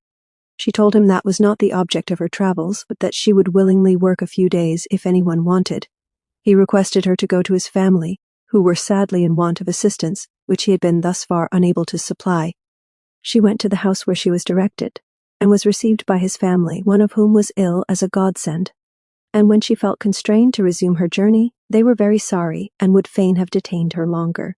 But as she urged the necessity of leaving, they offered her what seemed in her eyes a great deal of money as a remuneration for her labor, and an expression of their gratitude for her opportune assistance. But she would only receive a very little of it, enough, as she says, to enable her to pay tribute to Caesar, if it was demanded of her, and 2 or 3 York shillings at a time were all she allowed herself to take, and then, with purse replenished and strength renewed, she would once more set out to perform her mission. The consequences of refusing a traveler a night's lodging. As she drew near the center of the island, she commenced, one evening at nightfall, to solicit the favor of a night's lodging. She had repeated her request a great many, it seemed to her some 20 times, and as many times she received a negative answer. She walked on, the stars and the tiny horns of the new moon shed but a dim light on her lonely way, when she was familiarly accosted by 2 Indians, who took her for an acquaintance. She told them they were mistaken in the person, she was a stranger there, and asked them the direction to a tavern. They informed her it was yet a long way, some 2 miles or so, and inquired if she were alone. Not wishing for their protection, or knowing what might be the character of their kindness, she answered, "No, not exactly," and passed on. At the end of a weary way, she came to the tavern, or rather to a large building, which was occupied as a courthouse, tavern, and jail, and on asking for a night's lodging was informed she could stay, if she would consent to be locked in. This to her mind was an insuperable objection. To have a key turned on her was a thing not to be thought of, at least not to be endured, and she again took up her line of march, preferring to walk beneath the open sky, to being locked up by a stranger in such a place. She had not walked far, before she heard the voice of a woman under an open shed. She ventured to accost her, and inquired if she knew where she could get in for the night. The woman answered that she did not, unless she went home with them, and turning to her good man, asked him if the stranger could not share their home for the night, to which he cheerfully assented. Sojourner thought it evident he had been taking a drop too much, but as he was civil and good-natured, and she did not feel inclined to spend the night alone in the open air, she felt driven to the necessity of accepting their hospitality, whatever it might prove to be. The woman soon informed her that there was a ball in the place, at which they would like to drop in a while, before they went to their home. Balls being no part of Sojourner's mission, she was not desirous of attending, but her hostess could be satisfied with nothing short of a taste of it, and she was forced to go with her, or relinquish their company at once, in which move there might be more exposure than in accompanying her. She went, and soon found herself surrounded by an assemblage of people, collected from the very dregs of society, too ignorant and degraded to understand, much less entertain, a high or bright idea, in a dirty hovel, destitute of every comfort, and where the fumes of whiskey were abundant and powerful. Sojourner's guide there was too much charmed with the combined entertainments of the place to be able to tear herself away, till she found her faculties for enjoyment failing her, from a too free use of liquor, and she betook herself to bed till she could recover them. Sojourner, seated in a corner, had time for many reflections, and refrained from lecturing them, in obedience to the recommendation, "Cast not your pearls." When the night was far spent, the husband of the sleeping woman aroused the sleeper, and reminded her that she was not very polite to the woman she had invited to sleep at her house, and of the propriety of returning home. They once more emerged into the pure air, which to our friend Sojourner, after so long breathing the noisome air of the ballroom, was most refreshing and grateful. Just as day dawned, they reached the place they called their home. Sojourner now saw that she had lost nothing in the shape of rest by remaining so long at the ball, as their miserable cabin afforded but one bunk or pallet for sleeping, and had there been many such, she would have preferred sitting up all night to occupying one like it. They very politely offered her the bed, if she would use it, but civilly declining, she waited for morning with an eagerness of desire she never felt before on the subject, and was never more happy than when the eye of day shed its golden light once more over the earth. She was once more free, and while daylight should last, independent, and needed no invitation to pursue her journey.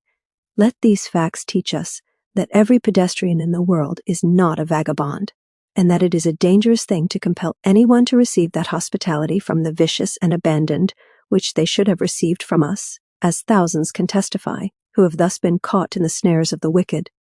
The 4th of July, Isabella arrived at Huntingdon. From thence she went to Cold Springs, where she found the people making preparations for a mass temperance meeting.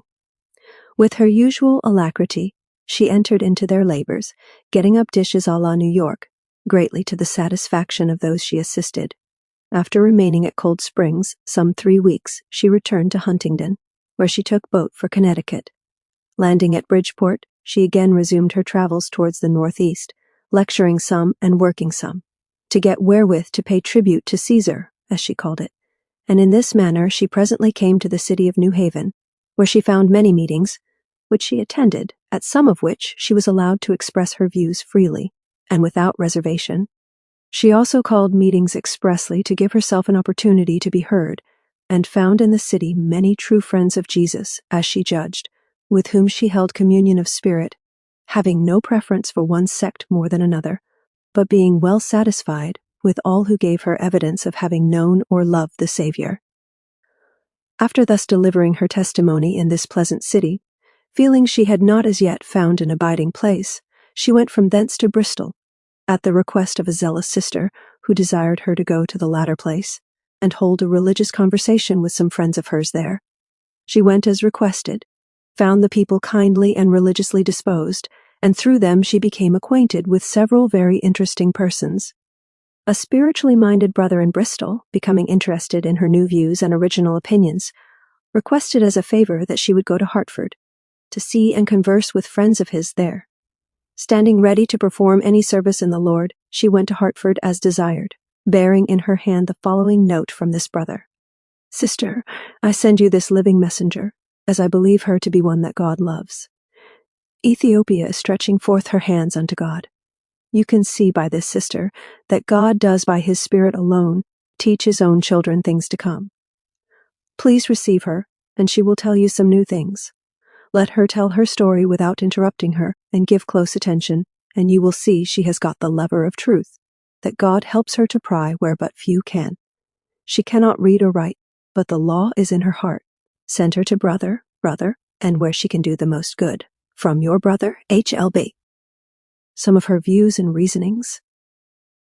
As soon as Isabella saw God as an all-powerful, all-pervading spirit, she became desirous of hearing all that had been written of him, and listened to the account of the creation of the world and its first inhabitants, as contained in the first chapters of Genesis, with peculiar interest.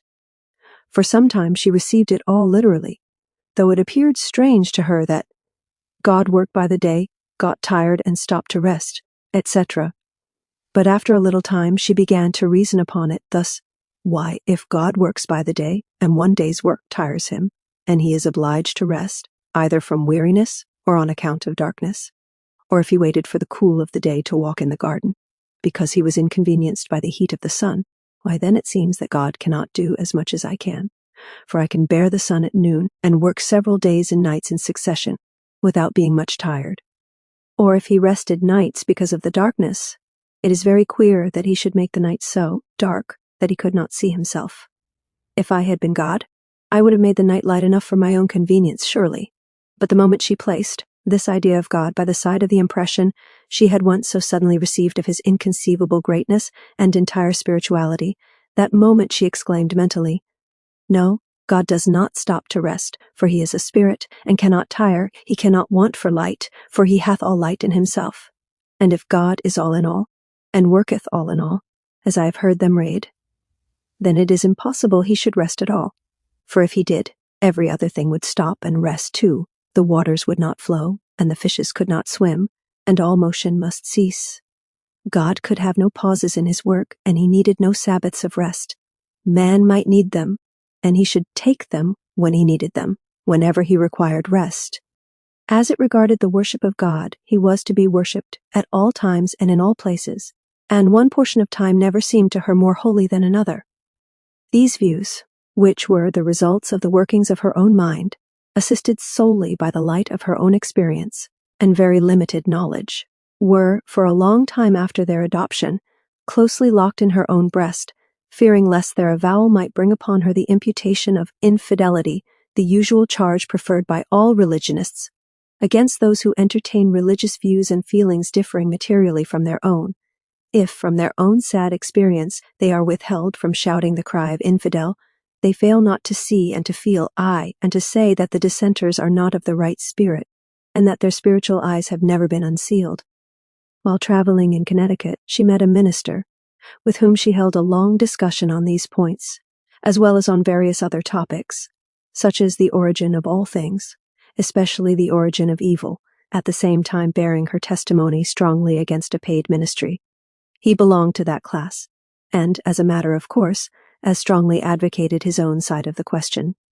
I had forgotten to mention, in its proper place, a very important fact, that when she was examining the scriptures, she wished to hear them without comment, but if she employed adult persons to read them to her, and she asked them to read a passage over again, they invariably commenced to explain, by giving her their version of it, and in this way, they tried her feelings exceedingly.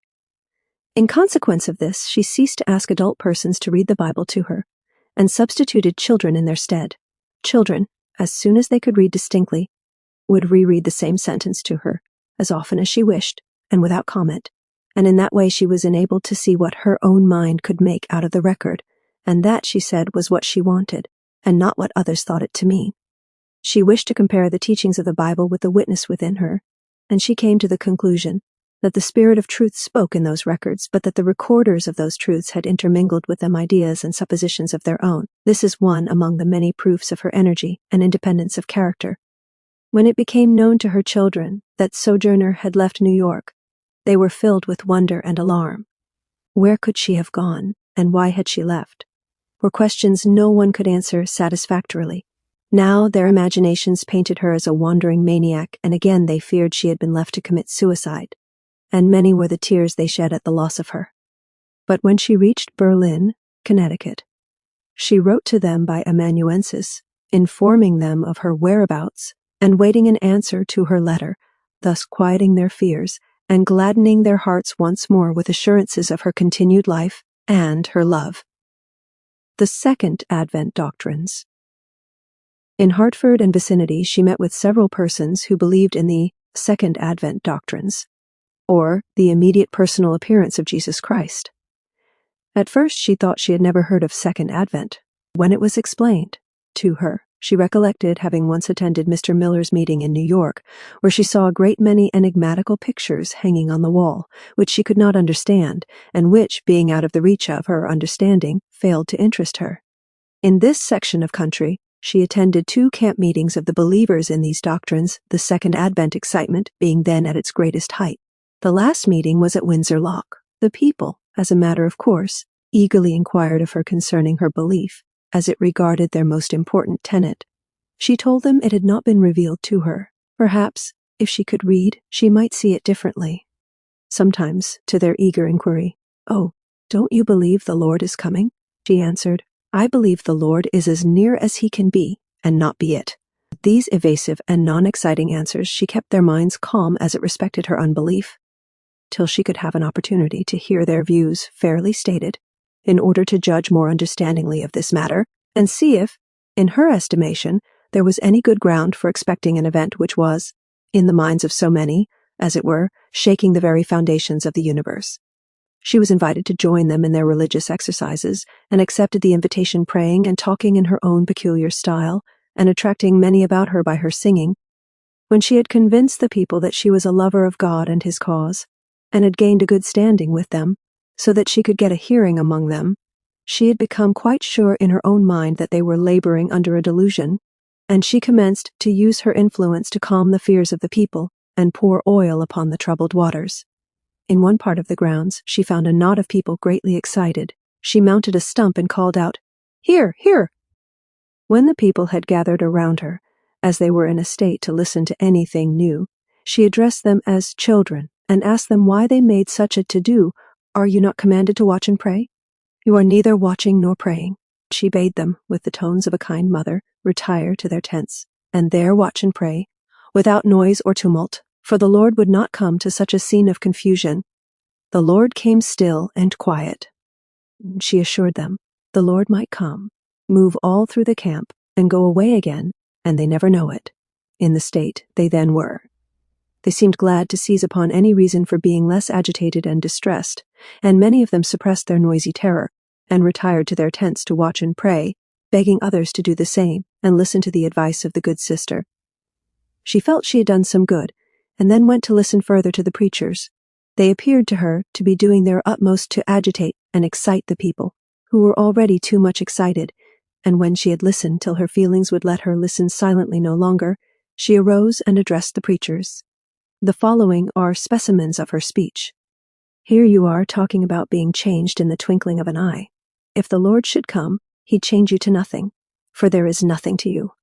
You seem to be expecting to go to some parlor away up somewhere, and when the wicked have been burnt, you are coming back to walk in triumph over their ashes. This is to be your new Jerusalem. Now, I can't see anything so very nice in that, coming back to such a muss as that will be, a world covered with the ashes of the wicked. Besides, if the Lord comes and burns, as you say he will, I am not going away. I am going to stay here and stand the fire, like Shadrach, Meshach, and Abednego, and Jesus will walk with me through the fire and keep me from harm. Nothing belonging to God can burn, any more than God himself. Such shall have no need to go away to escape the fire. No, I shall remain. Do you tell me that God's children can't stand fire? And her manner and tone spoke louder than words, saying, It is absurd to think so.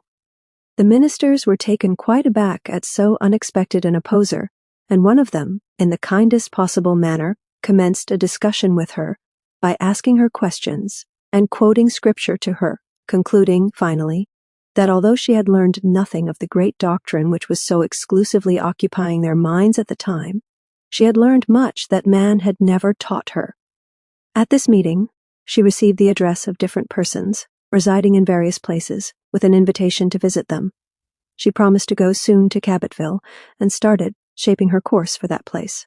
She arrived at Springfield one evening at 6 o'clock, and immediately began to search for a lodging for the night. She walked from 6 till past 9, and was then on the road from Springfield to Cabottville, before she found anyone sufficiently hospitable to give her a night's shelter under their roof. Then a man gave her 25 cents, and bade her go to a tavern and stay all night. She did so, returning in the morning to thank him, assuring him she had put his money to its legitimate use. She found a number of the friends she had seen at Windsor when she reached the manufacturing town of Cabottville, which has lately taken the name of Chicopee, and with them she spent a pleasant week or more, after which she left them to visit the Shaker village in Enfield. She now began to think of finding a resting place, at least for a season, for she had performed quite a long journey, considering she had walked most of the way, and she had a mind to look in upon the Shakers and see how things were there, and whether there was any opening there for her. But on her way back to Springfield, she called at a house and asked for a piece of bread. Her request was granted, and she was kindly invited to tarry all night, as it was getting late, and she would not be able to stay at every house in that vicinity, which invitation she cheerfully accepted. When the man of the house came in, he recollected having seen her at the camp meeting, and repeated some conversations by which she recognized him again. He soon proposed having a meeting that evening, went out and notified his friends and neighbors, who came together, and she once more held forth to them in her peculiar style. Through the agency of this meeting she became acquainted with several people residing in Springfield, to whose houses she was cordially invited, and with whom she spent some pleasant time. One of these friends, writing of her arrival there, speaks as follows. After saying that she and her people belonged to that class of persons who believed in the Second Advent doctrines, and that this class, believing also in freedom of speech and action, often found at their meetings many singular people, who did not agree with them in their principal doctrine, and that, being thus prepared to hear new and strange things, they listened eagerly to Sojourner and drank in all she said, and also that she soon became a favorite among them, that when she arose to speak in their assemblies, her commanding figure and dignified manner hushed every trifler into silence, and her singular and sometimes uncouth modes of expression never provoked a laugh, but often were the whole audience melted into tears by her touching stories. She also adds, "Many were the lessons of wisdom and faith I have delighted to learn from her." She continued a great favorite in our meetings, both on account of her remarkable gift in prayer and still more remarkable talent for singing, and the aptness and point of her remarks, frequently illustrated by figures the most original and expressive. As we were walking the other day, she said she had often thought what a beautiful world this would be, when we should see everything right side up. Now we see everything topsy-turvy, and all is confusion. For a person who knows nothing of this fact in the science of optics, this seemed quite a remarkable idea. We also loved her for her sincere and ardent piety, her unwavering faith in God, and her contempt of what the world calls fashion and what we call folly. She was in search of a quiet place where a way-worn traveler might rest. She had heard of Fruitlands and was inclined to go there, but the friends she found here thought it best for her to visit Northampton. She passed her time, while with us, working wherever her work was needed and talking where work was not needed. She would not receive money for her work, saying she worked for the Lord, and if her wants were supplied, she received it as from the Lord. She remained with us till far into winter, when we introduced her at the Northampton Association. She wrote to me from thence that she had found the quiet resting place she had so long desired, and she has remained there ever since. Another camp meeting.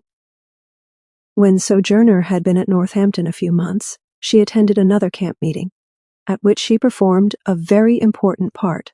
A party of wild young men, with no motive but that of entertaining themselves by annoying and injuring the feelings of others, had assembled at the meeting, hooting and yelling, and in various ways interrupting the services, and causing much disturbance. Those who had the charge of the meeting, having tried their persuasive powers in vain, grew impatient and tried threatening.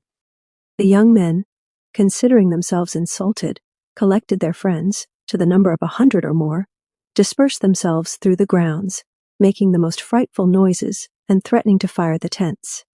It was said the authorities of the meeting sat in grave consultation, decided to have the ringleaders arrested, and sent for the constable, to the great displeasure of some of the company, who were opposed to such an appeal to force and arms. Be that as it may, Sojourner, seeing great consternation depicted in every countenance, caught the contagion, and, ere she was aware, found herself quaking with fear. Under the impulse of this sudden emotion, she fled to the most retired corner of a tent, and secreted herself behind a trunk, saying to herself, "I am the only colored person here, and on me probably their wicked mischief will fall first, and perhaps fatally." But feeling how great was her insecurity even there, as the very tent began to shake from its foundations, she began to soliloquize as follows: "Shall I run away and hide from the devil? Me, a servant of the living God? Have I not faith enough to go out and quell that mob when I know it is written, 1 shall chase 1,000, and 2 put 10,000 to flight? I know there are not 1,000 here, and I know I am a servant of the living God. I'll go to the rescue, and the Lord shall go with and protect me." "Oh," said she, "I felt as if I had 3 hearts, and that they were so large my body could hardly hold them." She now came forth from her hiding place, and invited several to go with her and see what they could, to still the raging of the moral elements. They declined, and considered her wild to think of it. The meeting was in the open fields. The full moon shed its saddened light over all, and the woman who was that evening to address them was trembling on the preacher's stand. The noise and confusion were now terrific. Sojourner left the tent alone and unaided, and walking some 30 rods to the top of a small rise of ground, commenced to sing, in her most fervid manner, with all the strength of her most powerful voice, the hymn on the resurrection of Christ.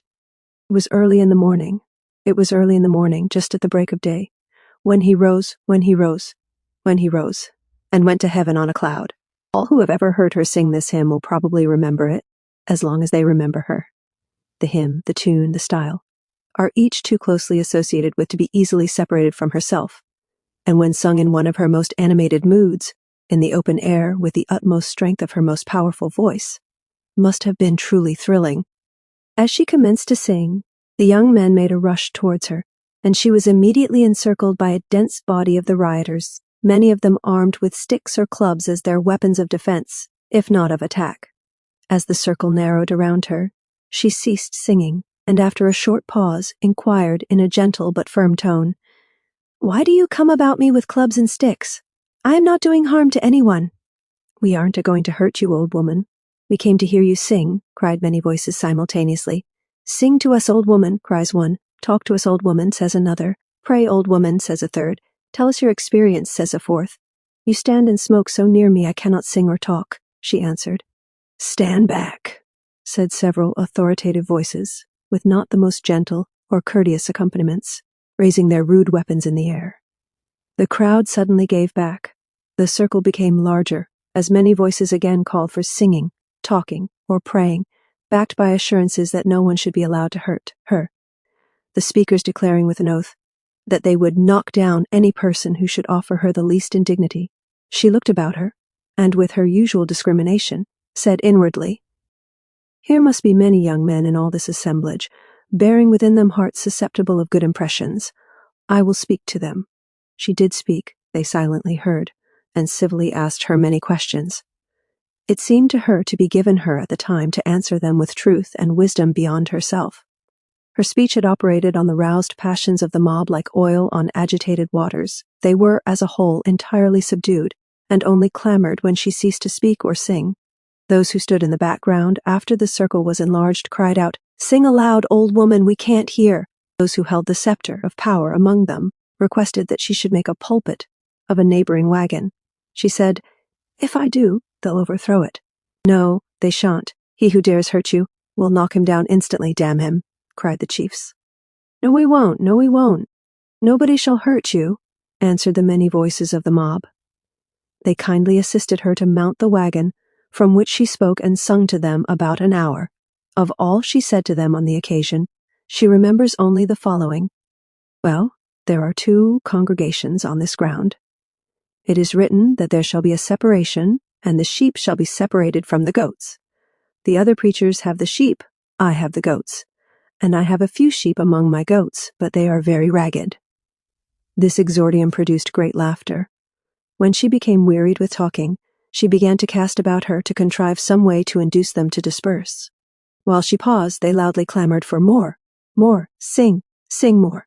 She motioned them to be quiet and called out to them, "Children, I have talked and sung to you as you asked me, and now I have a request to make of you. Will you grant it?" "Yes, yes, yes," resounded from every quarter. "Well, it is this," she answered. "If I will sing one more hymn for you, will you then go away and leave us this night in peace?" "Yes, yes," came faintly, feebly from a few. "I repeat it," says Sojourner, "and I want an answer from you all, as of one accord. If I will sing you one more, will you go away and leave us this night in peace?" "Yes, yes, yes," shouted many voices with hearty emphasis. "I repeat my request once more," said she, "and I want you all to answer." And she reiterated the words again. This time a long, loud "yes, yes, yes" came up as from the multitudinous mouth of the entire mob. "Amen, it is sealed," repeated Sojourner in the deepest and most solemn tones of her powerful and sonorous voice. Its effect ran through the multitude, like an electric shock, and the most of them considered themselves bound by their promise, as they might have failed to do under less imposing circumstances. Some of them began instantly to leave. Others said, "Are we not to have one more hymn?" "Yes," answered their entertainer. And she commenced to sing, "I bless the Lord, I've got my seal today, and today, to slay Goliath in the field today and today. The good old way is a righteous way. I mean to take the kingdom in the good old way." While singing, she heard some enforcing obedience to their promise, while a few seemed refusing to abide by it. But before she had quite concluded, she saw them turn from her, and in the course of a few minutes they were running as fast as they well could in a solid body. And she says she can compare them to nothing but a swarm of bees. So dense was their phalanx, so straight their course, so hurried their march. As they passed with a rush very near the stand of the other preachers, the hearts of the people were smitten with fear, thinking that their entertainer had failed to enchain them longer with her spell, and that they were coming upon them with redoubled and remorseless fury. But they found they were mistaken, and that their fears were groundless, for before they could well recover from their surprise, every rioter was gone, and not one was left on the grounds, or seen there again during the meeting. Sojourner was informed that as her audience reached the main road, some distance from the tents, a few of the rebellious spirits refused to go on and proposed returning, but their leaders said, "No, we have promised to leave, all promised, and we must go, all go, and you shall none of you return again."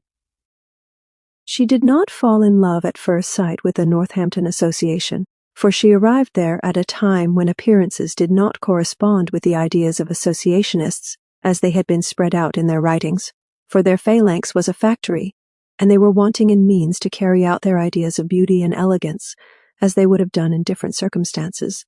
But she thought she would make an effort to tarry with them one night, though that seemed to her no desirable affair.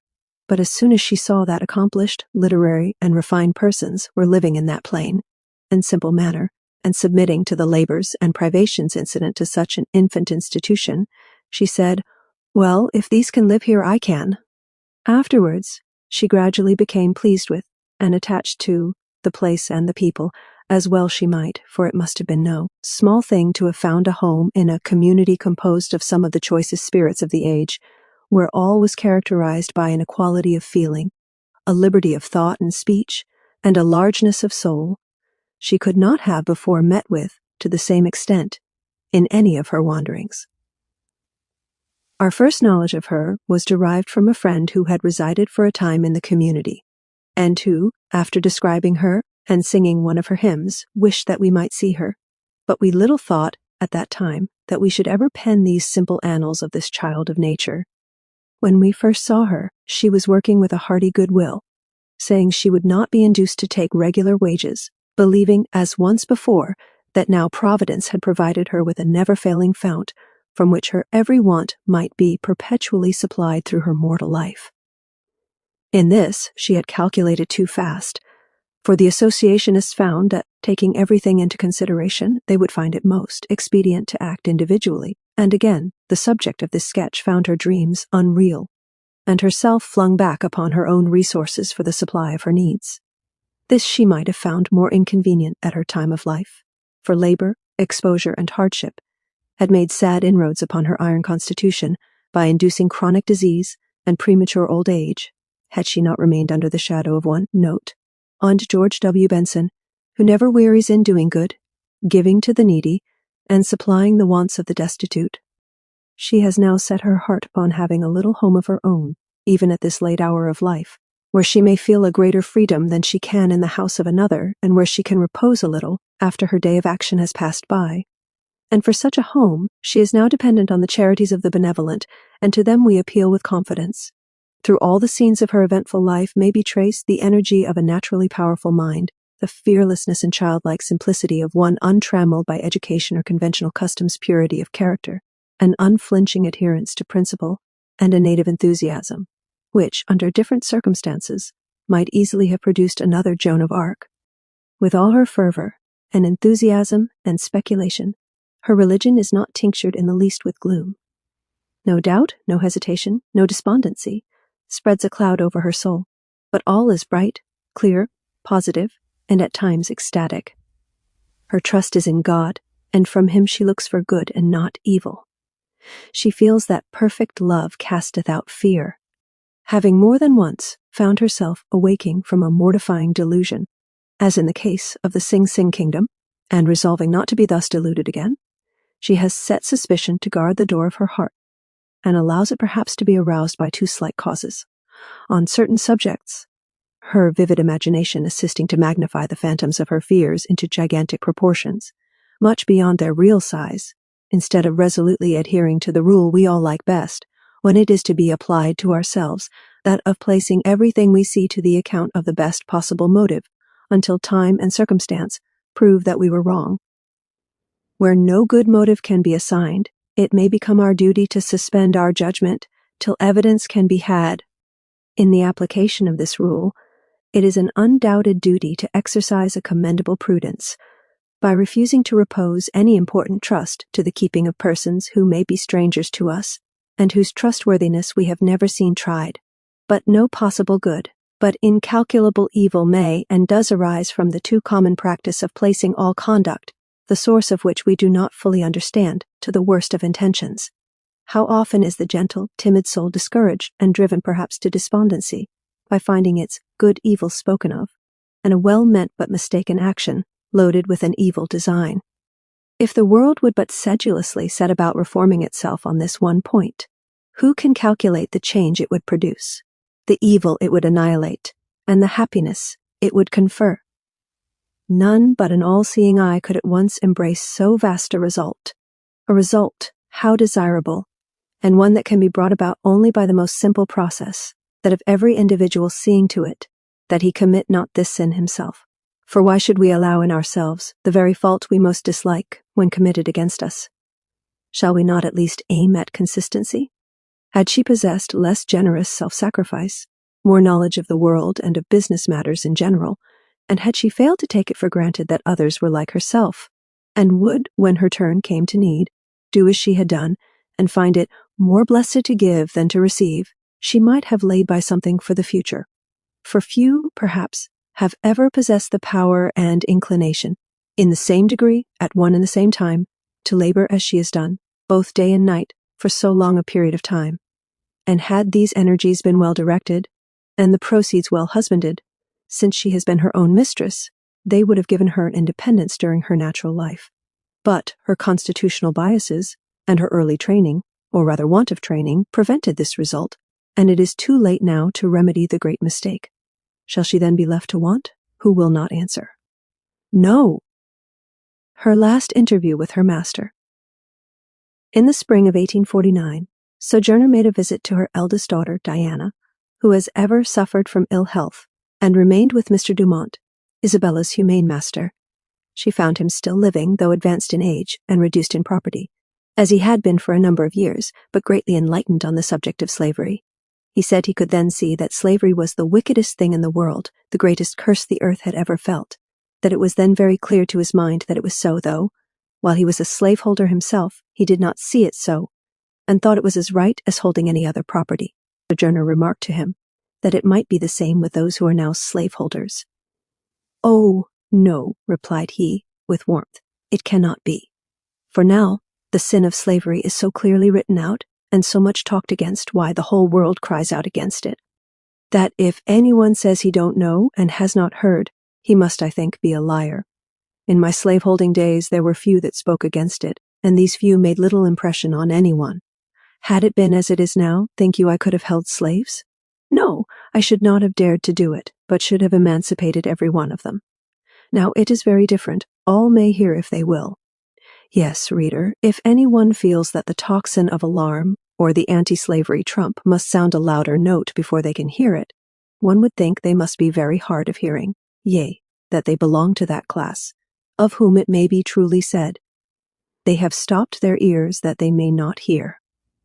She received a letter from her daughter Diana, dated Hyde Park, December 19th, 1849, which informed her that Mr. Dumont had gone west with some of his sons, that he had taken along with him, probably through mistake, the few articles of furniture she had left with him. Never mind, says Sojourner, what we give to the poor we lend to the Lord. She thanked the Lord with fervor that she had lived to hear her master say such blessed things. She recalled the lectures he used to give his slaves, on speaking the truth and being honest, and laughing, she says he taught us not to lie and steal when he was stealing all the time himself, and did not know it. Oh, how sweet to my mind was this confession, and what a confession for a master to make to a slaveholding master turned to a brother. Poor old man, may the Lord bless him, and all slaveholders partake of his spirit. Certificates of Character, Hurley, Ulster Company, October 13th, 1834. This is to certify that I am well acquainted with Isabella, this colored woman. I have been acquainted with her from her infancy. She has been in my employ for 1 year, and she was a faithful servant, honest and industrious, and have always known her to be in good report by all who employed her. Isaac S. Van Wagenen, New Paltz, Ulster Company, October 13th, 1834. This is to certify that Isabella, this colored woman, lived with me since the year 1810, and that she has always been a good and faithful servant, and the 18 years that she was with me, I always found her to be perfectly honest. I have always heard her well spoken of by every one that has employed her. John J. Dumont, Northampton, March 1850. We, the undersigned, having known Isabella or Sojourner Truth for several years, most cheerfully bear testimony to her uniform good character, her untiring industry, kind deportment, unwearied benevolence, and the many social and excellent traits which make her worthy to bear her adopted name. G.O.W. Benson, S. Elhill, W. Thayer, Boston, March, 1850. My acquaintance with the subject of the accompanying narrative, Sojourner Truth, for several years past, has led me to form a very high appreciation of her understanding, moral integrity, disinterested kindness, and religious sincerity and enlightenment. Any assistance or cooperation that she may receive in the sale of her narrative or in any other manner, I am sure will be meritoriously bestowed. W. M. Lloyd Garrison. End of the book. The Narrative of Sojourner Truth